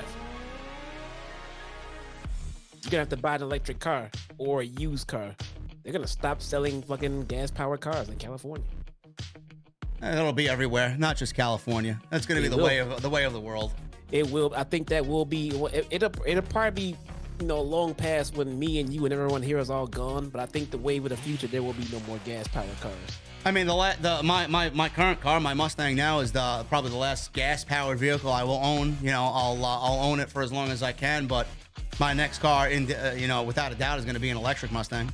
Yeah, because they're going all electric. Much, yeah. Man. So we'll see. So, I may end up turning it in early just to get an electric and just get ahead of the curve. That's saving so much money, man. Yeah. Anyway, guys, I appreciate you all joining us tonight, and we will see you back here next week with even plenty more to talk about, because we're going to be 1 week from All Out. Follow me on social media at JDfromNY206. You can follow Jesse at ChyTownSmark on Twitter. Thank you for all the great discussion tonight. Follow me on TikTok, Instagram, and Cameo as well. Make sure you guys go hit that subscribe button down below. Turn on the bell for notifications. Make sure you guys go check out all the other content on the channel. I will definitely be in your subscription boxes tomorrow with all this breaking news. We'll talk about it. We'll talk about it definitely tomorrow. Rosa suspended. Britt Baker, Rosa Heat. Eddie Kingston suspended. CM Punk news possibly. We will keep everybody in the loop here on all this late-breaking stuff going into next week's major all-out show. And hit that thumbs up, guys. We're almost at 2,000 likes, so make sure you guys go hit that thumbs up. I need 2 things from you, my VIPs, before I get out of here. Number 1, I need those guitar emojis in the chat. My VIPs, every single one of you that's a channel member, man. I need those Mustang emojis in the chat, and I need that music on max. I'll see you guys tomorrow for some extra. I'll be back again live on YouTube for SmackDown and Rampage on Friday night. And then I'll be live on Fight TV for High Intensity, House of Glory on Fight. Tremendous card.